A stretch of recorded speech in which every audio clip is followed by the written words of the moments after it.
আসসালামু আলাইকুম প্রিয় শিক্ষার্থীরা, সবাই কেমন আছো? আশা করি ভালো আছো সবাই। পড়াশোনার সাথে আছো, শিক্ষার সাথে আছো। আজকে আবার আমাদের দেখা হয়ে গেল। তো সবাইকে প্রথমে ওয়েলকাম জানাচ্ছি আজকের ক্লাসে। যারা যারা সালাম জেনেছে সবাইকে ওয়ালাইকুম আসসালাম, ওয়ালাইকুম আসসালাম, ওয়ালাইকুম আসসালাম। ওকে, আমি ভালো আছি। আমি ভালো আছি আলহামদুলিল্লাহ। সবাই তোমরাও ভালো আছো আই হোপ।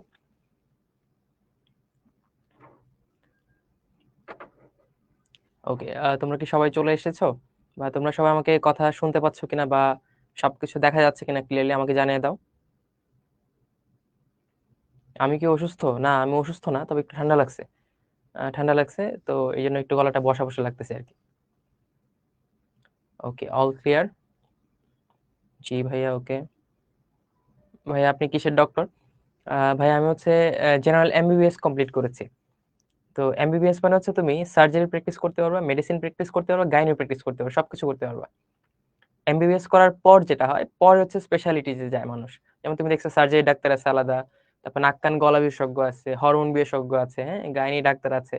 ওরা পরে হচ্ছে স্পেশালিটি তে ডিগ্রি করে ওই ব্রাঞ্চ গুলাতে যায়। বা তুমি এমবিবিএস ডক্টর মানে হচ্ছে তুমি সার্জারি, মেডিসিন, গাইনি সবকিছুর প্র্যাকটিস করতে পারবে, সবকিছুর বেসিক ধারণা তোমার আছে, সবকিছুর ডক্টর বেসিক্যালি। বুঝতে পারছো? আচ্ছা, ওরা আর কি কমেন্ট করছে দেখি। ভাইয়া ডিএমসি তে একসাথে অ্যাপ্লাই করা যায় কিনা? এএমসি, এএমসি, হ্যাঁ, তো ডিএমসি এর পরীক্ষা বা সরকারি মেডিকেল কলেজগুলোর পরীক্ষা আর আর্মি মেডিকেল কলেজগুলোর পরীক্ষা এগুলো আলাদা হয়। এগুলার তুমি হচ্ছে একসাথে অ্যাপ্লাই করতে পারবে না, আলাদা আলাদা অ্যাপ্লাই করতে হবে, হ্যাঁ। তো সরকারি মেডিকেল কলেজগুলোর পরীক্ষা একসাথে অ্যাপ্লাই করতে হবে। তবে এএমসি যতগুলো আছে, চার পাঁচটা আছে, বা এএফএমসি, ওইগুলো মনে হয় সার্কুলার একসাথে দেয়, তখন ওইগুলোর জন্য আলাদা করে তোমার অ্যাপ্লাই করতে হয়। ভাই আমি বায়োলজি আগে খুব ভয় পেতাম, আপনি আসার পরে মনে শান্তি পাচ্ছে। ওকে, ভেরি গুড। যাই হোক, তো এটাই হচ্ছে আমার মূল কাজ আর কি। তো তোমরা সবাই খুব ব্রিলিয়ান্ট, সবার ব্রেইন মাশাল্লাহ খুবই ভালো। কিন্তু অ্যাজ এ টিচার বা অ্যাজ এ সিনিয়র আমার কাজটা কি অ্যাকচুয়ালি? আমার কাজটা হচ্ছে তোমাদের সঠিক লাইনটা দেখানো, তোমাদের মনস্তাত্ত্বিক কোনো দ্বন্দ্ব থাকলে সেগুলো ক্লিয়ার করা ট্রাই করা। তো এট ওয়ান পয়েন্ট তুমি যখন নিজের পটেনশিয়ালিটি বুঝে যাবা, বা তুমি the way will be clear to you, তখন কিন্তু তুমি নিজে নিজেই পড়তে পারবা। তো তোমরা এখন ক্লাস ওয়ানের বাচ্চা না, তোমরা খুবই ম্যাচিউরড, খুবই talented, well behaved I hope. তো সবাই নিজের চ্যানেল অনুযায়ী নিজের জায়গাটা নিজেই করে নিতে পারবা। বাট আমার কাজটা হচ্ছে ওই গাইডলাইনটা তোমাদের দেওয়া। পড়া এমনিতেই তুমি নিজে নিজেই পড়ে নিতে পারো, কোনো সমস্যা নেই। আচ্ছা,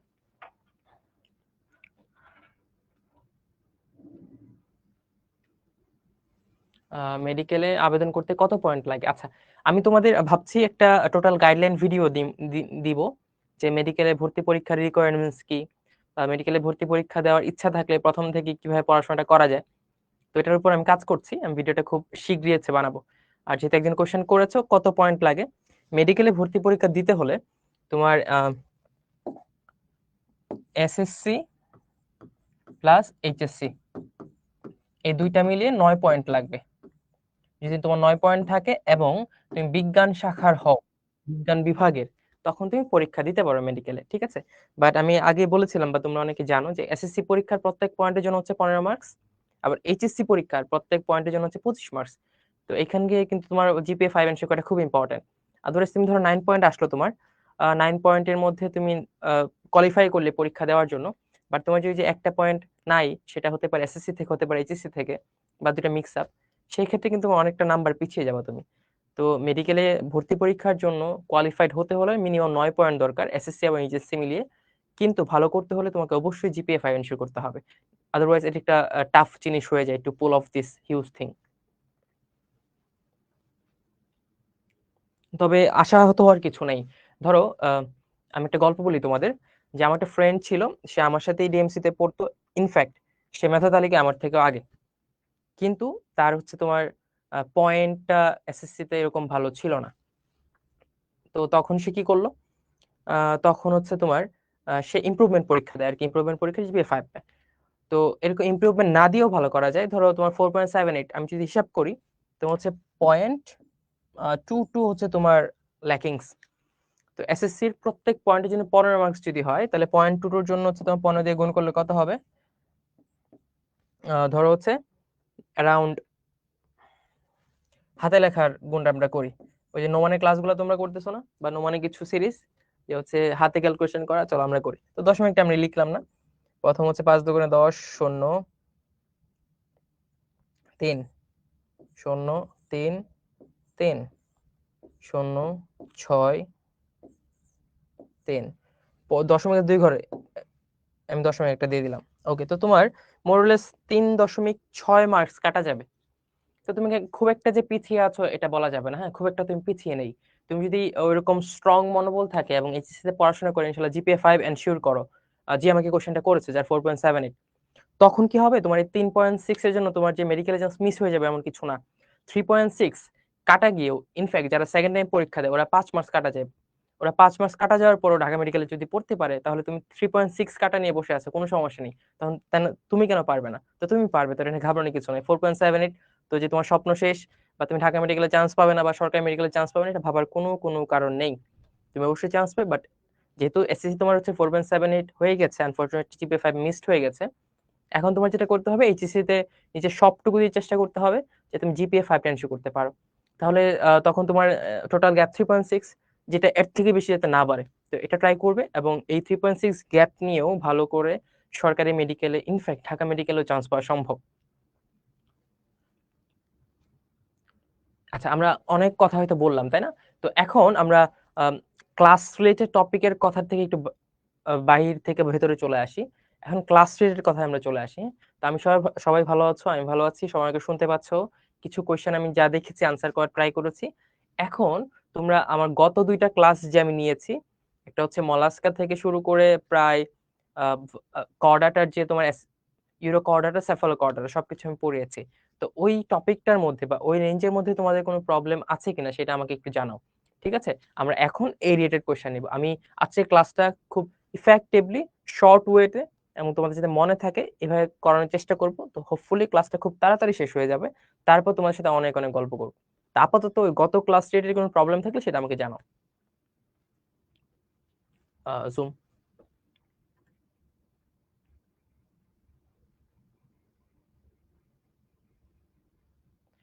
আচ্ছা, একজন বলছে রেতি কি? ওকে।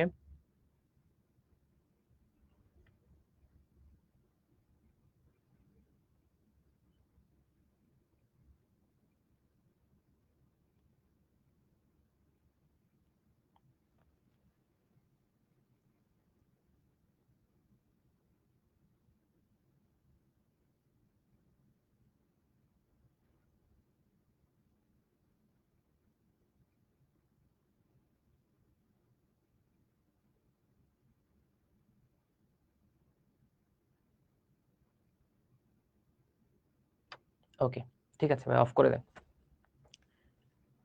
আচ্ছা, আমি একটু কমেন্টটা অফ রাখলাম। তো এখন যে যে কোশ্চেনগুলো আমার চোখে পড়েছে সেগুলো আনসার দিই। প্রথমত হচ্ছে রেতিকে একজন জিজ্ঞেস করেছে। রেতি হচ্ছে তোমার, আমরা এটা পড়েছিলাম মলাস্কাতে, রেতি জিহবা বা র্যাডুলা থাকে। তো রেতি হচ্ছে একটা খাঁজ কাটা যন্ত্রের মতো, খাঁজ কাটা যন্ত্রের মতো এরকম। এটা হচ্ছে তো রেতি। এটা একটা ভালো উদাহরণ তোমাদের দেই। ছুরি টুরি থাকে না যে কাটাকাটি করে, তো কুরবানি ঈদের আগে তো ছুরিগুলো ধার দিতে হয়। তো কিছু হচ্ছে মেকানিক্যাল ভাবে ধার দেয়, আর হচ্ছে একটা হচ্ছে তোমার ম্যানুয়াল ওয়েতে একটা পাত থাকে, ওইখানে খাঁচকাটা খাঁচকাটা থাকে এরকম লম্বা লম্বা, ওই লম্বাটা দিয়ে কি করে ছুরিতে ধার দেয়। তো ওইটাকে হচ্ছে রেতি বলে। তো এর মধ্যে এরকম খাঁচকাটা খাঁচকাটা থাকে বিধায়, আর মলাস্কার যে জিহবা সেটার মধ্যে এরকম তোমার খাঁচকাটা খাঁচকাটা থাকে, এই জন্য বলা হচ্ছে রেতি বা রেডোলা, নাথিং এলস। ঠিক আছে। আচ্ছা, সেকেন্ডলি একজন জিজ্ঞেস করেছিল হচ্ছে তোমার আহ, এই চ্যাপ্টার থেকে সিকিউ আসে কিনা। হ্যাঁ, এই চ্যাপ্টার থেকে সিকিউ আসতে পারে। ঠিক আছে, এবং আমরা ক্লাসের পরে যখন আমরা এই চ্যাপ্টার ভিত্তিক সিকিউ সলভ করব, ওইসব ক্লাসে আমরা সিকিউ নিয়ে আলোচনা করবো, কি ধরনের সিকিউ হতে পারে, কি ধরনের এমসিকিউ হতে পারে। আচ্ছা, একজন বলেছে পড়ি ভাই কিন্তু মনে থাকে না। তো পড়ো মনে থাকে না, এটা কিন্তু স্বাভাবিক মাই স্টুডেন্টস। আমরা হিউম্যান বিং, আমাদের সবকিছু মনে থাকবে না, আমরা যাই পড়বো সবকিছু আমরা পারবো না, তাই না? আমরা একটা সময় সবসময় ভুলে যাবো একটা কিছু। বাট এটা নিয়ে তুমি ঘাবড়াবা না, তুমি চেষ্টা করবা, তুমি ভুলে যাচ্ছ, ভুলে যাওয়ার পর পর সেটা একবার পড়ে ফেলা। এটা হচ্ছে স্পেসিংটা যাতে খুব বেশি না হয় যে আমি আজকে একটা জিনিস পড়লাম 10 দিন পরে আবার পড়বো। যখন তুমি এরকম গ্যাপ দিয়ে দিও আমার স্টুডেন্টস, তখন দেখবা ইজিলি তুমি ভুলে যাচ্ছ। তো এই স্পেসটা কমায় নিয়ে আসতে হবে। তুমি আজকে বললা, 3 দিন পর আবার তুমি পড়ে যাও, মুখস্থ হোক না হোক তুমি বারবার পড়ো, দেখো তারপর মনে থাকবে। ঠিক আছে, পড়াশোনা তুমি লিখে পড়ো, যখন পড়ো তুমি ট্রাই করো মুখে বলার, যখন বলবা, লিখবা, তখন দেখো তুমি লিখতেছো, তোমার মনে থাকবে, তুমি বলতেছো, এবং তোমার যে বলাটা সেটা তুমি কানে শুনছো। তো তোমার দেখা, লিখা এবং শ্রবণ সবকিছু মধ্যে একটা স্ট্রং মেমোরি ডেভেলপ করবে, তো এটা তোমাকে মনে রাখতে হেল্প করবে। তারপর ধরো তুমি আজকে একটা চ্যাপ্টার পড়লা, ধরো আমি ওই দিন গতকাল পড়েছিলাম হচ্ছে তোমার কর্ডাটার জিনিসপত্র পড়াইছিলাম। তো এই কর্ডাটার জিনিসপত্রগুলো তুমি পড়ার পর 1 ঘন্টা পড়লে, 1 ঘন্টা পড়ার পর 5 মিনিট তুমি ট্রাই করবে যে আয়নার সামনে গিয়ে যে ওই 5 মিনিট তুমি কি কি টপিক গুলা পড়লা সেগুলা বলা। তুমি তখন নিজেকে আমি মনে করবে যে আমি তানজিম ভাইয়া, আমি অন্তর ভাইয়া, আমি এখন আয়নার সামনে আমাকেই পড়াবো। তুমি যে 5 মিনিট পরে এটা বলতে পারো যে কি কি পড়েছো, নিজেকে বুঝাইতে পারো। মনে মনে না, মনে মনে সবকিছু করা সম্ভব। মনে মনে তুমি টম ক্রুজ হতে পারো, জেনিফার লরেন্স হতে পারো, সবকিছু হতে পারো, মহাকাশে চলে যেতে পারো। মনে মনে না, মুখে বলে বলে শব্দ করে। তখন যদি তুমি বলতে পারো টপিক গুলো, হ্যাঁ, আমি এই এই জিনিসগুলো পড়েছি, আমি মলাস্কা পড়েছি, আমি এনলিডা পড়েছি, অ্যাকানোডার্মা পড়েছি, মলাস্কার মধ্যে রেতিজিহ্বা থাকে আমি পড়েছি, মলাস্কার রক্ত সম্বন্ধ অর্ধমুক্ত আমি পড়েছি। অর্ধমুক্ত কি? অর্ধমুক্ত তুমি নিজেকে বুঝাইলা, অর্ধমুক্ত মানে হচ্ছে হৃৎপিণ্ড থাকবে, আবার সিলোমে রক্ত থাকবে বা রক্ত মুক্ত হয়ে চলাচল করবে, এই জন্য অর্ধমুক্ত বলা হয়েছে। তো এরকম যদি তুমি করতে পারো মাই স্টুডেন্টস, তুমি দেখবা যে আলটিমেটলি তোমার মনে রাখার যে বা মনে থাকার যে প্রবণতা সেটা অনেক বেশি বেড়ে যাবে। তুমি ইজিলি টপিক গুলো মনে রাখতে পারছো। ঠিক আছে? তো যার কোশ্চেন ছিল মনে রাখতে পারি না, তো এই প্রসেস গুলো তুমি একটু ট্রাই করতে পারো, hopefully it will help you. আচ্ছা, আরো মনে হয় কিছু সাগর ফোয়ারা কাদের বলে? সাগর ফোয়ারা বলে হচ্ছে ইউরোকর্ডাটা। ঠিক আছে? আমরা কর্ডাটার মধ্যে 3টা সাবফাইলাম পড়েছিলাম, এর মধ্যে একটা ছিল ইউরোকর্ডাটা, তো সাগর ফোয়ারা বলা হতো ইউরোকর্ডাটার। একজন কোশ্চেন করেছিল যে পৃষ্ঠীয় হৃৎপিণ্ড কি?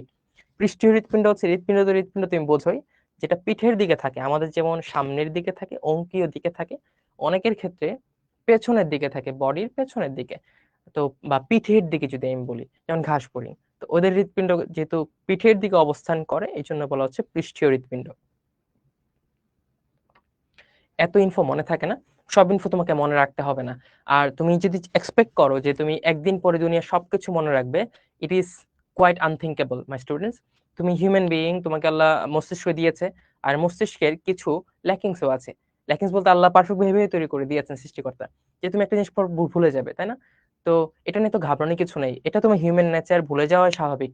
বাট তোমাকে চেষ্টা করতে হবে মনে রাখার উপায়গুলো খুঁজে বের করা। এটা নিয়ে এত রেসপেক্ট হওয়ার কিছু নেই যে আমি আজকে মনে রাখতে হবে, কালকে মনে রাখতে হবে। নো, তোমার সামনে লটস অফ টাইম রিমেইনিং, তুমি সবকিছু মনে রাখার জন্য টাইম পাবে। বাট ওই প্রসেস গুলো তোমাকে ঠিক রাখতে হবে। Just focus on the process. তুমি পড়াশোনা কিভাবে করছো ওই প্রসেসটার দিকে ফোকাস করো। রেজাল্ট যা হবার হবে, ঠিক আছে, 5 দিন পরে যা হবার হবে, তুমি 7 দিন পরে ভুলে যাচ্ছ, দ্যাটস এ ডিফারেন্ট থিং। এগুলো নিয়ে কখনোই কখনোই বদার হবে না মাই স্টুডেন্টস।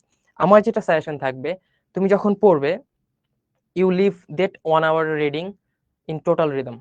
তুমি টোটাল রিদমে, টোটাল কনসেন্ট্রেশন ওই এক এক ঘন্টা পড়ো। 1 ঘন্টা পর মনে থাকবে কি থাকবে না, বা 1 ঘন্টার মধ্যে তুমি এটা শেষ করতে কি পারবা কি পারবা না, it's not your it's not your headache. You just focus on the process. তুমি পড়াশোনার প্রসেসটার দিকে ফোকাস করো। তুমি একটা চ্যাপ্টার ভালো করে রিডিং দাও, যেগুলো বোঝার জিনিস ক্লাসে যেগুলো ভাইয়ারা বুঝিয়েছেন সেগুলো তুমি বুঝছো কিনা সেগুলো নিজেকে বোঝাও। তুমি নিজে না পেলে ছোট ভাই বোন থাকলে ওদের বোঝাও, বা ফ্রেন্ডদের সাথে ডিসকাশন করো মাই স্টুডেন্টস। তুমি জিনিসগুলো লিখে ফেলো, নোট ডাউন করো, এই প্রসেসগুলোর দিকে তুমি ফোকাস করো। তুমি এই প্রসেসগুলো যখন ডেভেলপড হয়ে যাবে বা এই প্রসেসগুলো যখন আয়ত্ত করে ফেলবে, তখন দেখবা সাবকনসিয়াসলি সবকিছু তোমার মনে থাকতেছে। তখন কিন্তু তোমার এত প্যারা খাওয়া লাগবে না। বাট তুমি প্রসেসটার দিকে ফোকাসড না হয়ে যখন ভাববা মনে থাকছে না, বা কিভাবে মনে রাখতে পারি, মুখস্থ করতে পারি তাড়াতাড়ি, তখন কিন্তু প্রবলেম হয়ে যায় মাই স্টুডেন্টস। তো আমি আবারও বলছি, ফোকাস অন দ্য প্রসেস। পড়াশোনার প্রসেসটাকে ঠিক করো, পড়াশোনায় অ্যাটেনশন দাও, পড়াশোনার বিভিন্ন ওয়ে নিজে নিজে ইনভেন্ট করো যে এভাবে পড়লে আমার জন্য বেটার হয়, এটা আমার জন্য সুইটেবল। তখন দেখবো তো মনে থাকছে। ঠিক আছে? তো আজকে আমরা অনেক কথা বললাম। এখন আমরা আজকে টপিকটা পড়ি। আজকে টপিকটা খুবই ইম্পর্টেন্ট অবজেক্টিভের জন্য বেসিক্যালি। তো এই চ্যাপ্টার থেকে যে অবজেক্টিভ গুলো হয়, আমি সেই ইনফরমেশন গুলো খুব ভালোভাবে তোমাদের বলবো। আর একটা জিনিস আমাকে তোমরা প্রমিস করো, আমি যখন বলবো, তোমরা যে যেখানে আছো, তোমরা সবাই মনে করো আমি তোমাদের সামনে উপস্থিত, তোমরা অফলাইন ক্লাসটা করছো, হ্যাঁ? তো তোমরা উঠে বসে খাতা নাও, কলম নাও, বইটা সামনে নাও, স্ক্রিনের সামনে থেকে একদম ফোকাসড হয়ে ক্লাসটা করো। আমি যখন বলবো ট্রাই করো আমার সাথে সাথে বলার। আমি কিছু এক্সট্রা ইনফরমেশন বললে সেটা যদি লিখতে বলি তোমরা নোট করে ফেলো। তখন দেখবে এই যে 1 ঘন্টা তুমি আমার সাথে পড়লা, তোমার ক্লাসের কথাটা শোনা হলো, বোঝা হলো, এট দ্য সেম টাইম তুমি নিজে নিজে বলছো। তখন দেখবা তুমি ক্যাজুয়ালি ক্লাসটা করলে কেমন হয়, আর 1 ঘন্টা যে তুমি অ্যাটেনশন সাথে ক্লাসটা করছো তখন কেমন রেজাল্টটা হয়, তুমি ডিফারেন্সটা ফিল করবে। দেখবে তোমার অনেক কিছু এখন পড়া হয়ে যাচ্ছে, পরে জাস্ট রিডিং দিলে সবকিছু ক্লিয়ার হয়ে যাবে। ঠিক আছে? তো অবহেলায় ক্লাসটা করা যাবে না, হ্যাঁ? তো ক্লাসটা একটু মনোযোগের সাথে আমরা করি। আমার সাথে সে বলার চেষ্টা করো, যেগুলো মার্ক করে দিই, যেগুলো ইম্পর্টেন্ট সেগুলো নিজে নিজে বলো, বা নোট ডাউন করো, বা বইয়ে মার্ক করে ফেলো। ঠিক আছে? এভাবে ক্লাসটা করো, নট অনলি বায়োলজি ক্লাস, তুমি সব ক্লাস যদি এভাবে করো, ক্লাসের মধ্যে তোমার 70% পড়া ডান হয়ে যাবে। ক্লাসের পর যখন তুমি আবার পড়বে তখন তোমার জন্য ইজি মনে হয় মাই স্টুডেন্টস। কিন্তু ক্লাসটা অবহেলায় করলে কি হবে, ক্লাসের সময়টাও তোমার ইফেক্টিভ হলো না, আবার পরে যখন পড়তে যাবে তখনও দেখবে যে কিছু মাথায় ঢুকছে না। ঠিক আছে? তো এটা করা যাবে না, ডাবল লস হবে। হ্যাঁ, তো এখন আমরা ক্লাসে চলে যাই, আমার সাথে মনোযোগের সাথে ক্লাসটা করো মাই স্টুডেন্টস।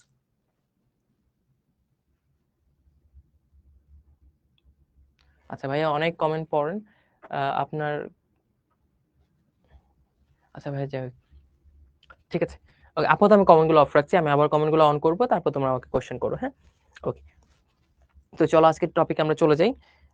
আজকের টপিক হচ্ছে প্রাণী বিভিন্নতা শ্রেণীবিন্যাস, এটা লাস্টের যে পোর্শনটা আছে, অর্থাৎ আমরা ভার্টিব্রাটার মধ্যে, সাবফাইলাম ভার্টিব্রাটার মধ্যে যে সুপার ক্লাসগুলো আছে এবং তার অন্তর্গত ক্লাসগুলো আছে সেগুলো নিয়ে কথা বলবো। আজকে পরে এই চ্যাপ্টার শেষ হয়ে যায় মাই স্টুডেন্টস। তো আজকে আমরা যা যা শিখবো চলো দেখে নেই। ভার্টিব্রাটা, আমাদের একটা সাবফাইলাম বাকি ছিল, ভার্টিব্রাটা। আমরা ইউরোকর্ডাটা, সেফালোকর্ডাটা এগুলো পড়ে ফেলেছিলাম, আজকে আমরা ভার্টিব্রাটা। এটা নিয়ে যা যা ইম্পর্টেন্ট কোশ্চেন আছে, যা যা পরীক্ষায় আসে, সেগুলো আমরা সবকিছু ডিসকাস করবো, সবকিছু বলবো। এবং আজকের পরে এই টপিক থেকে যা যা আসবে তুমি দেখো সবকিছু পরিচিত হচ্ছে, পরিচিত মনে হচ্ছে। তো এই ক্লাসটা খুব ভালো করে করো। মেডিকেল অ্যাডমিশন বলো, ভার্সিটি বলো, যে কোনো competitive exam, even board exam, তুমি এখান থেকে অনেক অনেক অবজেক্টিভ পেয়ে যাচ্ছ ইনশাল্লাহ। ঠিক আছে, চলে আসো। ওকে, আমরা গত ক্লাস থেকে রিভিউ করি। ওই চিরচেনা আমাদের ছবিটা চলে আসলো, তাই না? এই চিরচেনা ছবিতে আমরা দেখেছিলাম নটোকট থাকে কোথায়, এই যে নটোকট একটা নিরেট একটা জিনিস, নটোকট, তাই না? তো নিরেট, পৃষ্ঠীয়, স্থিতিস্থাপক, দণ্ডাকার একটা বস্তু হচ্ছে নটোকট।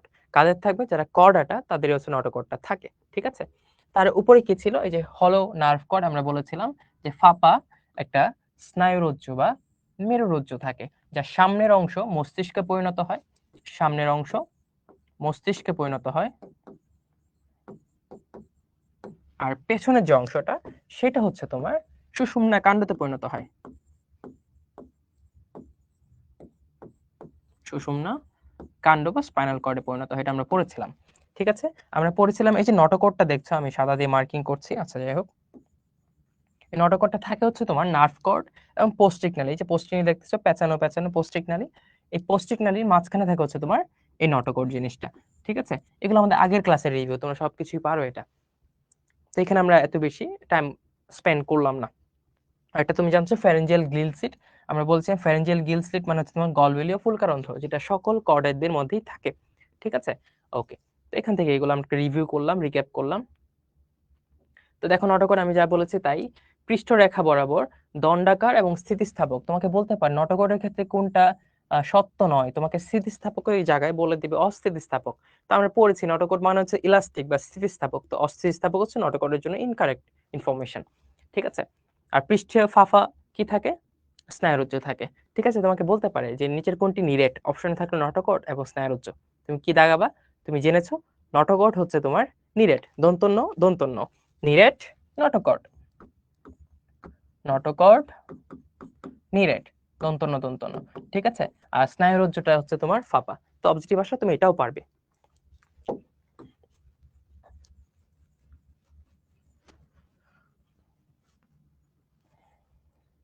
ওকে, তারপর দেখি কি আছে। ওকে, তারপর দেখো এই চিরচেনা চার্ট, আমাদের এই চার্টটা আমরা সবাই পারি। অনেকে বলেছিলে ভাই একটু রিভিশন দেন, আমরা কি পড়েছিলাম গত দুইটা ক্লাসে, তাই না? তো এই চার্টটা থেকে একটা টোটাল রিভিউ হয়ে যাবে যে আমরা কি কি পড়েছিলাম। তো চার্টটা আমি আবারও তোমাদের সুবিধার্থে একটু বলে দিচ্ছি, তোমরা একটু ফোকাস করো চার্টটাতে। তো উপরে যেগুলো আছে, এই যে নটোকট, পৌষ্টিক নালী, ভ্রূণস্তর, সংগঠন ক্রমমাত্রা, সিলোম, এগুলোর ভিত্তিতে আমরা ক্লাসিফাই করি। ঠিক আছে, এগুলো হচ্ছে আমার ক্লাসিফিকেশনের ভিত্তি, যে এটা আছে কি নাই, এটা কমপ্লিট নাকি ইনকমপ্লিট, এগুলোর উপর ভিত্তি করে আমরা ক্লাসিফিকেশনটা করি। তো পরিফেরা, আমি প্রথমে একটু বলেছিলাম যে এই ক্লাসটা আমি নেই নাই, যে পরিফেরা মানে হচ্ছে তোমার ছিদ্রাল প্রাণী। ঠিক আছে, ছিদ্র থাকবে, ওরা অনেক বেসিক একটা প্রাণী, জাস্ট প্রাণী জীবনে শুরু হয়েছে, প্রাণের সঞ্চার হয়েছে এই প্রাণীগুলোতে, তো ওরা এতটা উন্নত থাকে না, ওরা তো ডেভেলপ হওয়ার সময়টা পায় না। তো যার ফলে ওদের যত আন্ডার ডেভেলপ বা অনুন্নত বৈশিষ্ট্যগুলো আছে সব তুমি পড়ে ফেলাতে পাবা। অর্থাৎ এদের নটোকট থাকবে না, মানে হচ্ছে নন কর্ডেট। ওদের পৌষ্টিক নালীও থাকে না, ওদের ভ্রূণস্তর হচ্ছে একস্তরী, ওরা সংগঠন হয়, শুধু কোষ থাকে। কোষ যে তোমার অনেকগুলো কোষ মিলে একটা টিস্যু তৈরি করবে, টিস্যুগুলো মিলে একটা অর্গান তৈরি হবে, অর্গান থেকে একটা সিস্টেম তৈরি হবে, এত সময় তারা পায় না বা এতটা ডেভেলপ তারা হতে পারে না, শুধু টিস্যু কোষ থাকে। ঠিক আছে, তো কোষই ওদের দেহের মূল গঠন তন্ত্র হিসেবে কাজ করে। তো শুধুই কোষীয় গঠন মাত্রা ছিল আমরা জানি পরিফেরা থেকে Platyhelminthes from P to P এদের কারোরই সিলোম থাকে না। সিলোম কি তোমাদের কারোরই অজানা নয়, তোমরা সবাই খুব ভালো করে জানো। সিলোম হচ্ছে একটা ফাঁকা জায়গা যেটা মেসোডার্ম থেকে উৎপন্ন হয় এবং পেরিটোনিয়াম পর্দা দিয়ে আবৃত থাকে। ওকে, নিউটারিতে চলে আসে, খুবই ইম্পর্টেন্ট। এটাও দেখো অনুন্নত, তো এটাও নন কোঅর্ডেট।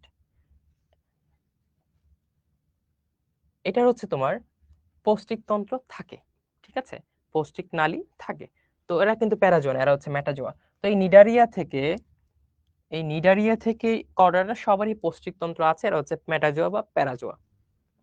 নিডারিয়া কি একটু উন্নত হলো, আগে এক স্তরে ছিল, এখন তাদের আরেকটা লেভেল তারা বাড়লো, এরা দ্বিস্তরী হয়েছে। যেহেতু আরেকটু উন্নত, ওদের কোষসমূহ কি করবে, কোষসমূহ টিস্যু তৈরি করতে পারে। তো ওরা হচ্ছে কোষ টিস্যু গঠন মাত্রায়, ওদের সিলোম নাই, ওরা সিলোমেট। ঠিক আছে, প্লাটিহেলমিনথেস নন কর্ডেট, কারণ নটোকর্ড তো ওদের নেই। মেটাজোয়া মানে পোস্টিংলে আছে, এরা কি আরেকটু উন্নত হলো, অর্থাৎ ওদের ভ্রূণ স্তরে আরেকটা লেয়ার যুক্ত হলো, ওরা ত্রিস্তরী হয়ে গেল। অর্থাৎ এন্ডোডার্ম, এন্ডোডার্ম, মেসোডার্ম, আর হচ্ছে তোমার সবার বাইরে হচ্ছে একটোডার্ম। এই তিনটা জার্ম লেয়ারই তাদের মধ্যে উপস্থিত থাকে বা ভ্রূণস্তর। ওদের দেখো, ওদের কি হয়, ওদের টিস্যু তো থাকে, ওরা অঙ্গ তৈরি করে, আরেকটু ডেভেলপড হলো। ঠিক আছে, কিন্তু এখনো সিলোমটা দেখা আমরা পাই নাই, ওদেরও সিলোম থাকে না, ওরা হচ্ছে অ্যাসিলোমেট। নেমাটোডা থেকে কি হয়, নন কোঅর্ডেট, আমরা জেনেছি পোস্টিংয়ে থাকবে যেহেতু উন্নত, ওরাও ত্রিস্তরী।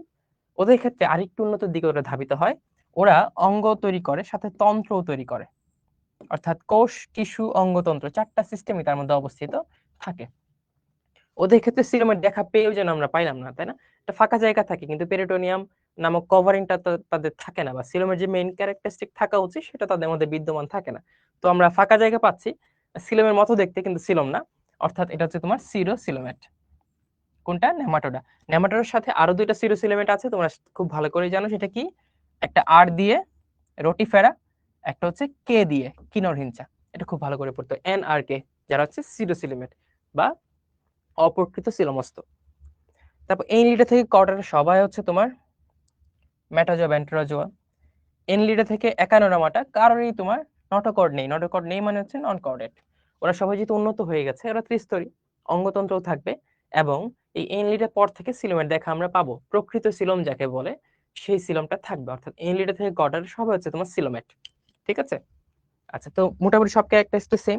আর কর্ডারের ক্ষেত্রে ওরা সব থেকে উন্নত, ওরা নটোকর্ডটা বিয়ার করে, ওদের নটোকর্ড থাকে, প্লাস ওদের পৌষ্টিক নালী থাকে, ওদের পৌষ্টিক নালীও থাকে, ওরা তিনটা জার্ম লেয়ারেই থাকে, ওদের ওদের অঙ্গতন্ত্র তো অবশ্যই থাকবে, ওদের সিলেমও আছে, সব প্লাস, মানে সব থেকে উন্নত ওরা। ঠিক আছে, তো এটা আমি একটু রিভিউ করার ট্রাই করলাম যে, ঠিক আছে সবাই বুঝতে পেরেছো? একটু কমেন্ট গুলো অন করেন। তো যে বলেছিলে ভাই একটু রিভিশন করেন, বা যারা বলনি, তো তাদের কি একটু রিভিউ হলো যে আমরা কি কি ফাইলামে কি টেস্টটি পড়েছিলাম? Okay, very good, very good, well done. ভাই ঠিক ঠিক আছে, আমি কমেন্ট অফ করে দিচ্ছি, আবার অফ করে দেন। একটা তোমাদের জন্য বলি, তোমরা অ্যাপে কমেন্ট করতে প্রেফার করো নাকি ফেসবুকে, এটা একটু জানাবা। হ্যাঁ, আমরা ওইভাবে হচ্ছে সেট আপ করবো জিনিসগুলো। একটু দেখেন তো ফেসবুকে পার্টিসিপেন্ট আমার বেশি কিনা। আমরা নেক্সট স্লাইডে চলে যাই। এটাও কিন্তু আমাদের গত ক্লাসেরই পড়া, একটু রিভিউ করে দিচ্ছি। আমরা আমরা বলেছিলাম কর্ডাটা একটা ফাইলাম, তাই না? এই ফাইলামের বা এই পর্বের তিনটা উপপর্ব আছে। উপপর্ব এক, উপপর্ব এক, সেটা ছিল হচ্ছে তোমার ইউরোকর্ডাটা, যাদেরকে আমরা সাগর ফোয়ারা বলছিলাম, সাগর ফোয়ারা বলছিলাম। ঠিক আছে, ওদের আরেকটা নাম ছিল, ওই নামটা কি তোমরা আমাকে বলতে পারবা? ওই ইউরোকর্ডাটা বা সাগর ফোয়ারা আরেকটা নাম ছিল, দেখি আমাকে নামগুলো বলতে পারো কিনা, একটু কমেন্টে অন করেন ভাই।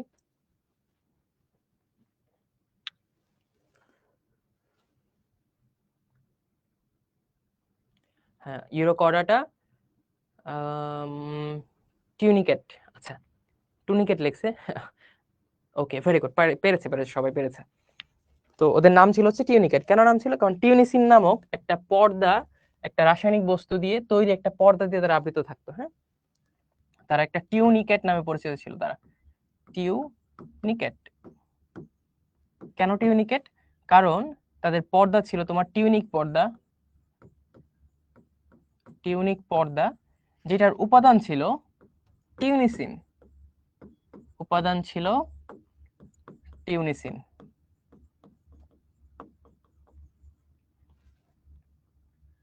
টিউনিসিন, ওকে। তারপরে যে তিনটা ক্লাস ছিল, অ্যাসিডিয়াসিয়া, থ্যালাসিয়া, লার্ভাসিয়া। লার্ভার আকৃতি ছিল তোমার ব্যাঙের লার্ভার মতো। অ্যাসিডিয়া সাগর ফোয়ারা ছিল। থ্যালাসিয়া হচ্ছে লেবু আকৃতির বা পিপাকৃতির, এগুলো তোমরা জানো। আর এক্ষেত্রে খুব একটা ইম্পর্টেন্ট ক্যারেক্টারিস্টিক আমরা পড়েছিলাম, তোমরা কি জানো সেটা? সেটা হচ্ছে মানুষের উন্নতি হয় কিন্তু ইউরোকর্ডাটা ক্রমাগত অবনতি হয়। তোদের যে রূপান্তরটা ছিল সেটা ছিল প্রতি রূপান্তর বা রিগ্রেসিভ, প্রোগ্রেসের অপোজিট। ঠিক আছে, অর্থাৎ রিগ্রেসিভ রূপান্তর তাদের হতো। ওকে, এটা আমরা জানি। তারপর আমরা পড়েছিলাম আরেকটা সাবফাইলাম ছিল, সাবফাইলাম 2 ছিল তোমার সেফালোকর্ডাটা। ওদের আমরা কি নামে রাখতাম? খুব একটা কমন নাম ছিল ল্যান্সিওলেট। ওদের আমরা রাখতাম হচ্ছে ল্যান্সিওলেট, এটা আমরা পড়েছিলাম। ঠিক আছে, ওদের ওরাল হুড ছিল, ওরাল সিরি ছিল, ওদের ওরাল হুড, ওরাল সিরি, এগুলো ছিল। তারপর আরেকটা জিনিস ছিল, ওদের মাংস বা পেশল একটা জিনিস ছিল, সেটা ছিল মায়োটম, মায়োটম বা মায়োটোম। ঠিক আছে, মায়োটোম, মায়োটোম। আচ্ছা, এটা আমরা পড়েছিলাম। আজকে আমরা 3 নম্বর যে সাব ফাইলামটা ছিল ভার্টিব্রাটা, এটা নিয়ে আমরা ইন এন্ড আউট একদম পুরোপুরি সবকিছু আলোচনা করব। এটা ক্লাস, সুপার ক্লাস কি আছে, ক্লাস কি আছে, সবগুলো আমরা দেখব। তো ভার্টিব্রাটা, প্রথমে আমরা ভার্টিব্রাটা কেন বলা হলো, এটা যদি আমরা আগে বলেছিলাম, সেটা আবারও বলছি, যে নর্মালি কর্ডাটাদের কি থাকে, নটোকর্ডটা তো থাকেই, নটোকর্ড থাকবেই, কিন্তু কি হয় অনেক প্রাণীর ক্ষেত্রে শুরুতে নটোকর্ড থাকে এবং জীবনের শেষটা সে নটোকর্ডটা দিয়েই করে, নটোকর্ডে অন্য কোনো রূপান্তর হয় না। যেমন ইউরোকর্ডাটা, সেফালোকর্ডাটা, ওদের নটোকর্ড নটোকর্ড হিসেবেই থাকে। কিন্তু এই ভার্টিব্রাটের ক্ষেত্রে কি হয়, তারা যখন পরিণত হয়, অর্থাৎ জীবনের একটা স্টেজের পর তাদের নটোকর্ডটা ভার্টিব্রাটাতে পরিণত হয়, ভার্টিব্রাটাতে, সরি ভার্টিব্রাতে পরিণত হয়, নট ভার্টিব্রাটা। ভার্টিব্রাটা হচ্ছে আমার সাব ফাইলামের নাম। ঠিক আছে, এই ভার্টিব্রাতে পরিণত হয় হচ্ছে তোমার নটোকর্ডটা। তো যেহেতু ভার্টিব্রাতে পরিণত হচ্ছে, অর্থাৎ তারা ভার্টিব্রা ক্যারি করে বা তাদের মধ্যে ভার্টিব্রা আছে বা ধারণ করে তারা। ঠিক আছে, তো ধারণ করা মানে হচ্ছে আটা। ঠিক আছে, তো এটাকে বলা হচ্ছে, এই সাবফাইলামেটার নাম হয়ে গেছে ভার্টিব্রাটা। কেন? কারণ নটোকর্ডটা পরে ভার্টিব্রাতে কনভার্ট হয়। ঠিক আছে, তো এটা হচ্ছে তার নামের শানে নজুল, যে কেন নামটা হলো। আর এই ভার্টিব্রাটা দুইটা সুপার ক্লাস আছে, বা সুপার ক্লাস মানে হচ্ছে অধিরাজ্য। ঠিক আছে, সুপার ক্লাস মানে হচ্ছে তোমার অধিরাজ্য।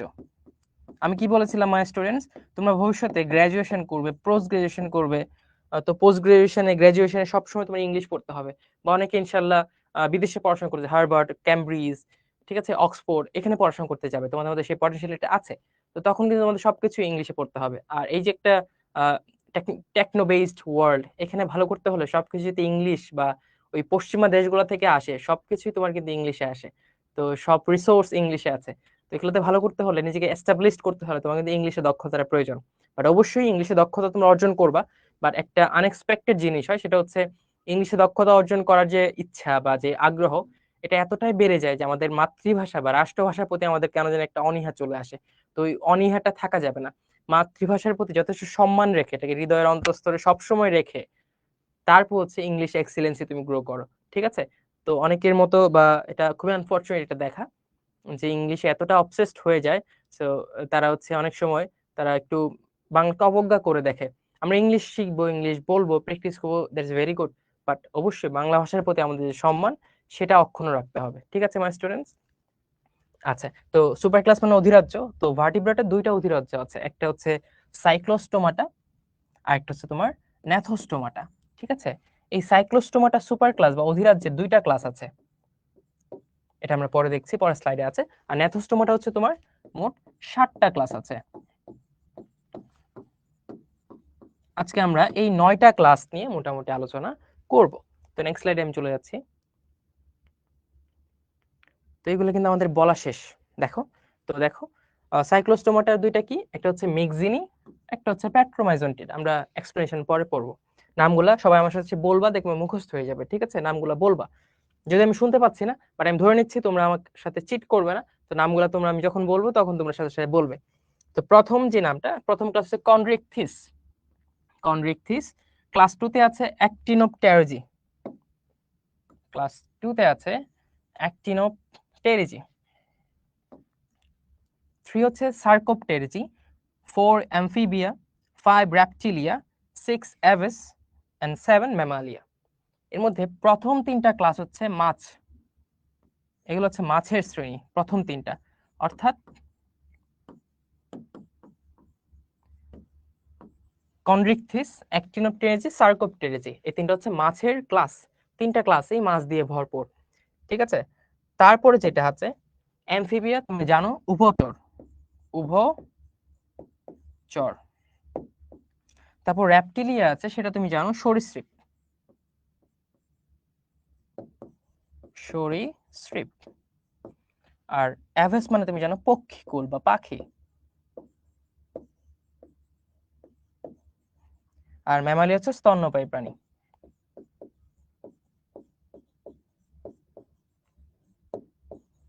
ঠিক আছে, স্তন্যপায়ী। ওকে, এগুলো আমরা সবাই জানি। তো তারপর আমরা নেক্সট স্লাইডে চলে যাচ্ছি আবারও। ওকে, তো এখন দেখো আমি যা বললাম সবকিছু এখানে তুমি মিল পাবা। ভার্টিব্রা, ল্যাটিন মেরুদণ্ড বিশিষ্ট। কেন মেরুদণ্ড? কর্ডাটা বা নটোকর্ডটা পরবর্তীতে রূপান্তরিত হয়ে মেরুদণ্ডে কনভার্ট হয়ে যায়, এই জন্য ভার্টিব্রাটা। এদের আরেকটা নাম হচ্ছে ক্র্যানিয়াটা, এটা আমি একটু ব্যাখ্যা করব ক্র্যানিয়াটা কেন বলা হয়। তো ক্র্যানিয়াটা আসছে তোমার ক্র্যানিয়াম থেকে। কোত্থেকে আসছে? ক্র্যানিয়াম থেকে। ক্র্যানিয়াম মানে হচ্ছে তোমার করটিকা, করটিকা। এক মিনিট মাই স্টুডেন্টস।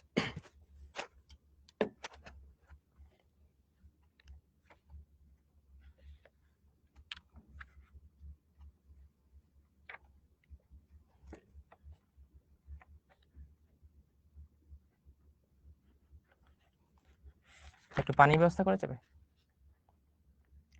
আচ্ছা, আমরা এগিয়ে যাই, পানি আসুক, সমস্যা নেই। তো ক্র্যানিয়াম নাম হচ্ছে করটিকা। করটিকা কি? তোমরা খুলি, মাথার খুলি বলে বা স্কাল বলে একটা জিনিস জেনেছো, তাই না? আমি চলো একটু স্কাল দেখাই তোমাদের। ওকে, এটা একটু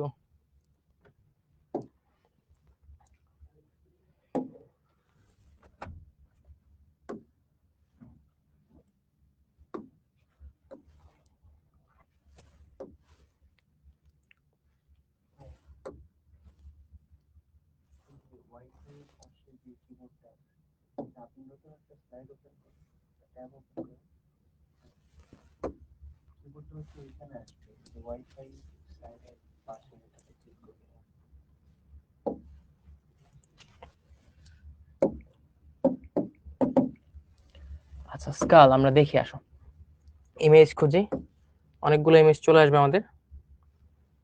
দেখি কোনটা নেওয়া যায়।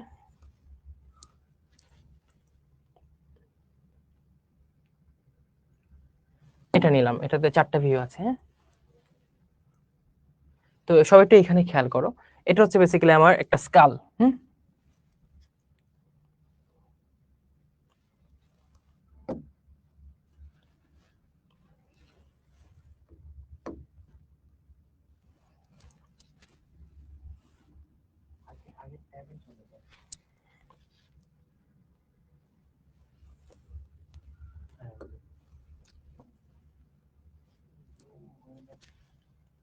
আচ্ছা জুম হবে না, এমনিতে তোমরা খেয়াল করো, এটা হচ্ছে একটা খুলি, মাথার খুলি বা যেরকম স্কাল বলি।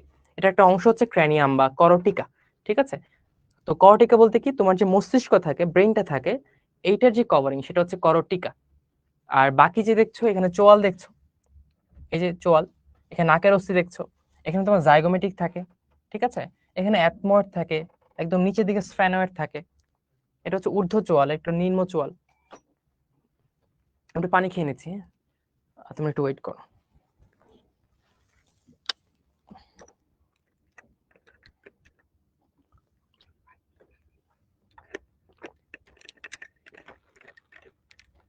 থ্যাংক ইউ ভাই।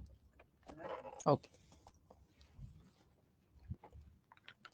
এই যে করটিকা, এবং নিম্ন চোয়াল ম্যান্ডিবল যেটাকে বলে, ঊর্ধ্ব চোয়াল ম্যাক্সিলা যেটাকে বলে, সেইগুলা, তারপর নাকের অস্থি নেজাল, ল্যাক্রিমাল, জাইগোমেটিক বোন, ঠিক আছে, ভোমার আছে, সবগুলো মিলে তোমার খুলি তৈরি করে। আর খুলির যে অংশটা শুধুমাত্র মস্তিষ্ককে কভার করে রাখা, মাথার এই অংশটা, ঠিক আছে, সেটাকে বলা হচ্ছে করটিকা বা ক্র্যানিয়াম। তো দেখো এই যে আমি করোটা, আমার কিন্তু ক্র্যানিয়াম আছে। মাছের দেখো, মাছের মাথা খাও না, মাথার মধ্যে দেখবে যে নরম অংশটা থাকে, খুব খেতে মজা লাগে, ওটা একটু কভার থাকে দেখবে এরকম হাড় দিয়ে, ঠিক আছে। গরু দেখছো, গরুর এরকম মাথা, মগজ বের করে আর কি, মাথার বোনস গুলা কাটতে হয়।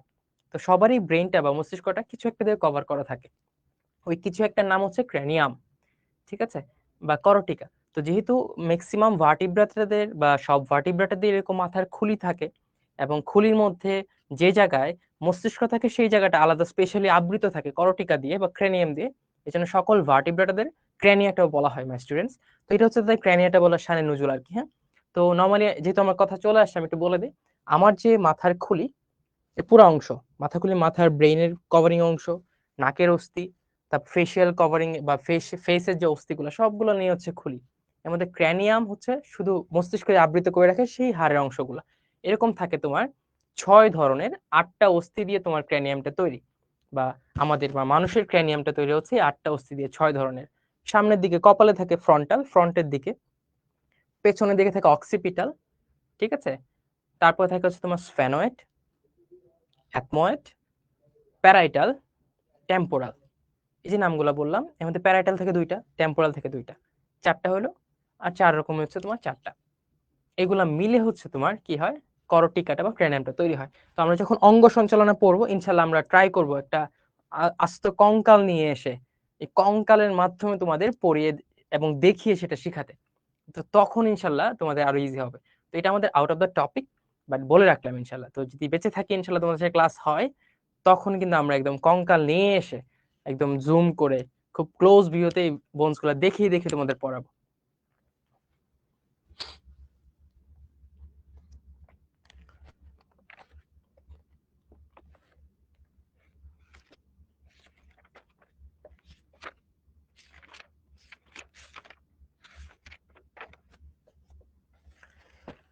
ওকে, চলো আমরা আমাদের পড়াশোনায় চলে যাই।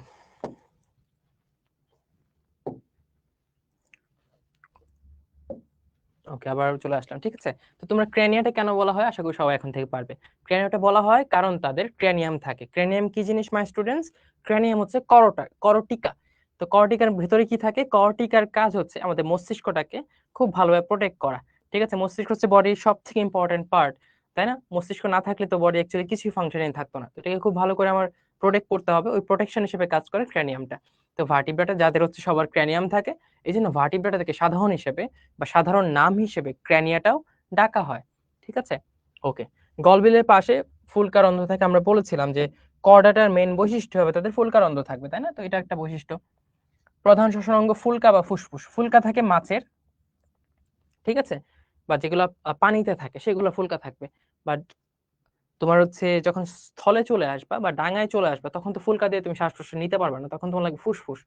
তো যারা হচ্ছে তোমার জলে এবং ডাঙায় উভচর, অথবা যারা শুধু ডাঙায় বাস করে পাখি, ঠিক আছে, আমরা ম্যামলস, ওদের হচ্ছে ফুসফুস দরকার। আবার উভচর ব্যাং সে পানিতেও থাকে ডাঙায়ও থাকে, তারও ফুসফুস দরকার, ঠিক আছে। সরীসৃপ পানিতেও থাকে ডাঙায়ও থাকে, তাদেরও ফুসফুস দরকার, ঠিক আছে। তো কর্ডেটা ক্লাস ভেদে শ্রেণী ভেদে ওদের হয় ফুলকা থাকে অথবা ফুসফুস থাকে, ঠিক আছে। মেসোরাম থেকে উদ্ভূত বৃক্ক।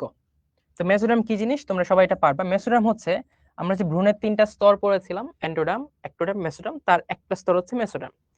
তো আমাদের ভ্রূণের অবস্থায় বা আমরা যখন ভ্রূণ থাকি তখন এই 3টা লেয়ার থেকেই, একটোডার্ম থেকেই, এন্ডোডার্ম থেকেই, মেসোডার্ম থেকে আমাদের বিভিন্ন অঙ্গ প্রত্যঙ্গ, যেমন হাত, স্কিন বলো, নার্ভাস সিস্টেম বলো, হ্যাঁ, কিডনি, তারপর হচ্ছে পৌষ্টিক নালী, সবকিছু, দাঁত, কান, গ্রন্থি, সবকিছু কিন্তু ওই 3টা জার্ম লেয়ার থেকে তৈরি হয়, তাই না? ওই 3টা জার্ম লেয়ার থেকে তো একটা পরিণত মানুষ পরিণত হয়, তাই না? ওকে, তার মধ্যে মেসোডার্ম জার্ম লেয়ারটার কাজ হচ্ছে বৃক্ক তৈরি করা। কি করা? বৃক্ক তৈরি করা। এছাড়াও ধরো আমাদের পৌষ্টিকতন্ত্র তোমরা পড়বা, ওই পৌষ্টিকতন্ত্র মেসোডার্ম থেকে উৎপন্ন হয় কিছু অংশ। আর তারপর হচ্ছে তোমার রক্ত পড়বা বা বোনস পড়বা, সবকিছু কিন্তু মেসোডার্ম থেকে উৎপন্ন হয়, ঠিক আছে। তাই আমি বলে দিচ্ছি মেসোডার্ম থেকে উৎপন্ন হয় বৃক্ক, সাথে একটা মনে রাখতে পারো মেসোরাম থেকে যোজক কলা যেগুলো আছে, যোজক কলা, যোজক কলা কি কি আছে তোমাদের বলো তো? এই যে অস্থি আছে, তরুণ অস্থি আছে, তারপরে কি আছে খুব ইম্পর্টেন্ট একটা জিনিস, রক্ত। এগুলো সব হচ্ছে মেসোরাম থেকে উৎপন্ন হয়। ঠিক আছে। পেশিবহুল হৃৎপিণ্ড, তো হৃৎপিণ্ড আছে তাই না, কারণ আমরা জানি কর্ডাটা হচ্ছে বদ্ধ সংবহন তন্ত্র। তো বদ্ধ সংবহন তন্ত্র মানে হচ্ছে আমার একটা চেম্বার থাকবে যেখানে মেইন স্টেশন হিসেবে কাজ করবে।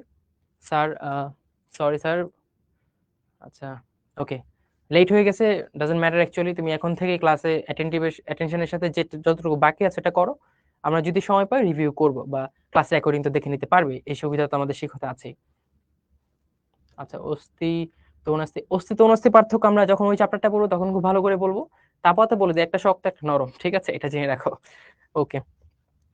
তো হৃৎপিণ্ড আহ দুই হতে পারে, তিন প্রকোষ্ঠ হতে পারে, চার প্রকোষ্ঠ হতে পারে। এটা আমরা যখন ক্লাসগুলো পড়ি তখন দেখবো যে মাছের মধ্যে দ্বি প্রকোষ্ঠ, উভচরে তিন প্রকোষ্ঠ, সরীসৃপে অসম্পূর্ণভাবে চার প্রকোষ্ঠ, ঠিক আছে, পাখি এবং স্তন্যপায়ীতে কমপ্লিটলি চার প্রকোষ্ঠ।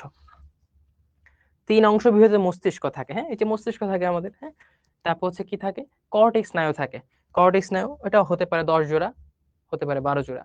ম্যামালিয়া বা স্তন্যপায়ীতে 12 জোড়া থাকবে, ঠিক আছে, উভচরে 10 জোড়া থাকে। অর্থাৎ শ্রেণীভেদে এগুলোর পার্থক্য হয়, কিন্তু এই কমন জিনিসগুলো থাকে। সংখ্যা পার্থক্য হতে পারে, কোনটাতে কম কোনটাতে বেশি, বাট মোটামুটি বেসিক জিনিসগুলো সবারই থাকবে। তো এখান থেকে খুব একটা কমন কোয়েশ্চেন 2 নম্বরে হয় যে ক্র্যানিয়াটা কেন বলা হয়। তো আশা করি তোমরা সেটা সবাই পারবে। ক্র্যানিয়াটা কেন বলা হয়? ক্র্যানিয়াটা বলা হয় কারণ হচ্ছে তার যে মস্তিষ্ক সেটা ক্র্যানিয়াম বা করটিকা দ্বারা আবৃত থাকে বা সুরক্ষিত থাকে, এই জন্য হচ্ছে তোমার ক্র্যানিয়াটা বলা হয়। ভাই একটু কমেন্ট অফ রাখেন তো। ওকে, আমরা আবার কমেন্ট অফ করছি, পরে আমরা দেখবো আবার। তো এখন আমরা প্রথম সুপার ক্লাসে চলে আসি, সাইক্লোস্টোমাটা। সাইক্লো মানে কি বলতো? মাথায় রাখবা, সাইক্লো মানে হচ্ছে সাইকেল, সাইকেলের চাকা, জাস্ট মনে রাখার জন্য। সাইক্লো আসছে সার্কেল থেকে আর কি, তো রাউন্ড হবে এটা, রাউন্ড। গ্রিক স্টোমা, স্টোমা মানে হচ্ছে মাউথ বা মুখ। তো আমি যদি বলি, একটু যদি শব্দটাকে একসাথে মিলিয়ে, যে গোলাকার মুখ, তো সাইক্লোস্টোমাটা হচ্ছে গোলাকার মুখ থাকবে, ঠিক আছে। আর কি কি থাকবে দেখো, ওদের 5 থেকে 15 জোড়া ফুলকারন্ধ্র থাকবে। ওদের অন্তকঙ্কাল হবে তরুণাস্থি। অন্তকঙ্কাল কি? এই ধরো আমার বডি, মাংস আছে, মাংসগুলোতে কিছু একটা সাথে লাগানো থাকে, কিসের সাথে লাগানো থাকে? অস্থিগুলোর সাথে, যেটা তুমি খালি চোখে দেখতে পাচ্ছ না। তো মাছেরও তো এরকম, মাছের মাংস খেয়ে ফেললে বা মাছের অংশটুকু খেয়ে ফেললে পরে ভেতরে কাটা থাকে তাই না, যেটা খালি চোখে দেখা যায় না। তো এই যে ভেতরের যে ফ্রেমওয়ার্কটা বা ভেতরের যে জিনিসটা তাকে স্ট্যাবিলিটি দিচ্ছে, তার মাংসপেশিগুলা তার মধ্যে অ্যাটাচ থাকছে, তাকে চলাচলে সহায়তা করছে, সেটা হচ্ছে অন্তকঙ্কাল। তো কঙ্কাল আবার 2 ধরনের, বহির্কঙ্কাল, অন্তকঙ্কাল। তো এই যে মাছগুলা বা সাইক্লোস্টোমাটা, সাইক্লোস্টোমাটার অন্তকঙ্কাল হচ্ছে তোমার তরুণাস্থিময়। পরিণত প্রাণী মেরুদণ্ড ক্ষয়িষ্ণু বা অনুপস্থিত, এটা খেয়াল করো। তাদের কিন্তু মেরুদণ্ড হয়, হতে পারে বয়সের সাথে সাথে ক্ষয় হয়ে যায়, বা একসময় ক্ষয় হতে হতে আবার ভ্যানিশ হয়ে যায়, কিন্তু মেরুদণ্ড কোন একটা সময় কর্ডেরা থেকে মেরুদণ্ড ভার্টিব্রা কনভার্ট কিন্তু হবেই। তো সাইক্লোস্টোমাটা জাস্ট এই ওয়ার্ডটা মাথায় রাখো, গোলাকার মুখ থাকবে, গোলাকার মুখ থাকবে। সাইক্লোস্টোমাটা দুইটাই ছিল তাই না, একটা ছিল মিক্সিনি, গ্রিক মিক্সা মানে হচ্ছে স্লাইম বা পিচ্ছিল আবরণ। এদের দেখছো তোমরা, বাইন মাছ দেখছো?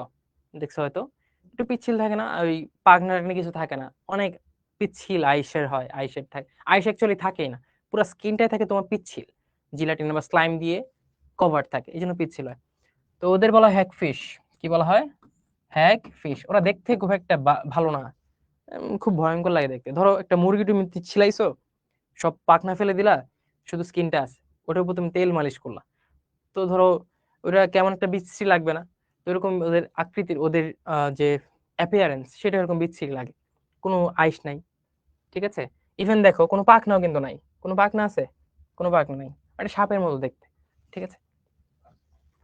এটা হচ্ছে স্লাইম ইল, ওদের ইল ফিশ বলা হয়, হ্যাঁ, আমরা বাইন বলি না, ইল ফিশ। ফুলকারন্ধ্র থাকে 5 থেকে 15 জোড়া। ওদের কোনো লার্ভা দশা নেই, ওদের কোনো লার্ভা দশা নেই। তো এখান থেকে ইম্পর্টেন্ট হচ্ছে ওদের নাম হচ্ছে হ্যাগফিশ। কাদের নাম হ্যাগফিশ? মিক্সিনির নাম হচ্ছে হ্যাগফিশ। ওদের আরেকটা নাম হচ্ছে স্লাইম ইল, ওদের ফুলকারন্ধ থাকে কত থাকে, বেশি থাকে, 5 থেকে 15 জোড়া। আর ওদের কোনো লার্ভা থাকে না, এটা খুব ইম্পর্টেন্ট। ওদের কোনো লার্ভা থাকে না, কাদের? মিক্সিনি বা হ্যাগফিশের কোনো লার্ভা থাকে না। ঠিক আছে, দেখো আর কি কি থাকে না। কোনো পাখনা নাই, এখানে কি পাখনা আছে? নাই, কোনো পাখনা নাই। তারপরে আইস থাকে না মাছের, ওরকম কোনো আইস আছে? এরকম আইসও নাই। তো আইস নাই, পাখনা নাই, কিচ্ছু নাই। ঠিক আছে, খালি গোলাকার মুখ আছে, ওদের হ্যাগফিশ বলা হয়। ওদের লার্ভাও নাই, আর ফুলকারন্ধ আছে 5 থেকে 15। তো কি নাই? নাই হচ্ছে তোমার লার্ভা নাই, পাখনা নাই, ঠিক আছে, আইস নাই। এগুলো হচ্ছে তোমার থাকে না, নাই। আছে কি? ফুলকারন্ধ আছে, কারণ শ্বাস প্রশ্বাস তো সবার নিতেই হবে, তাই না? এটা তো এসেনশিয়াল জিনিস। এটা ছাড়া তো সে বাঁচতে পারবে না পানিতে। ফুলকারন্ধ, গোলাকার মুখ আছে,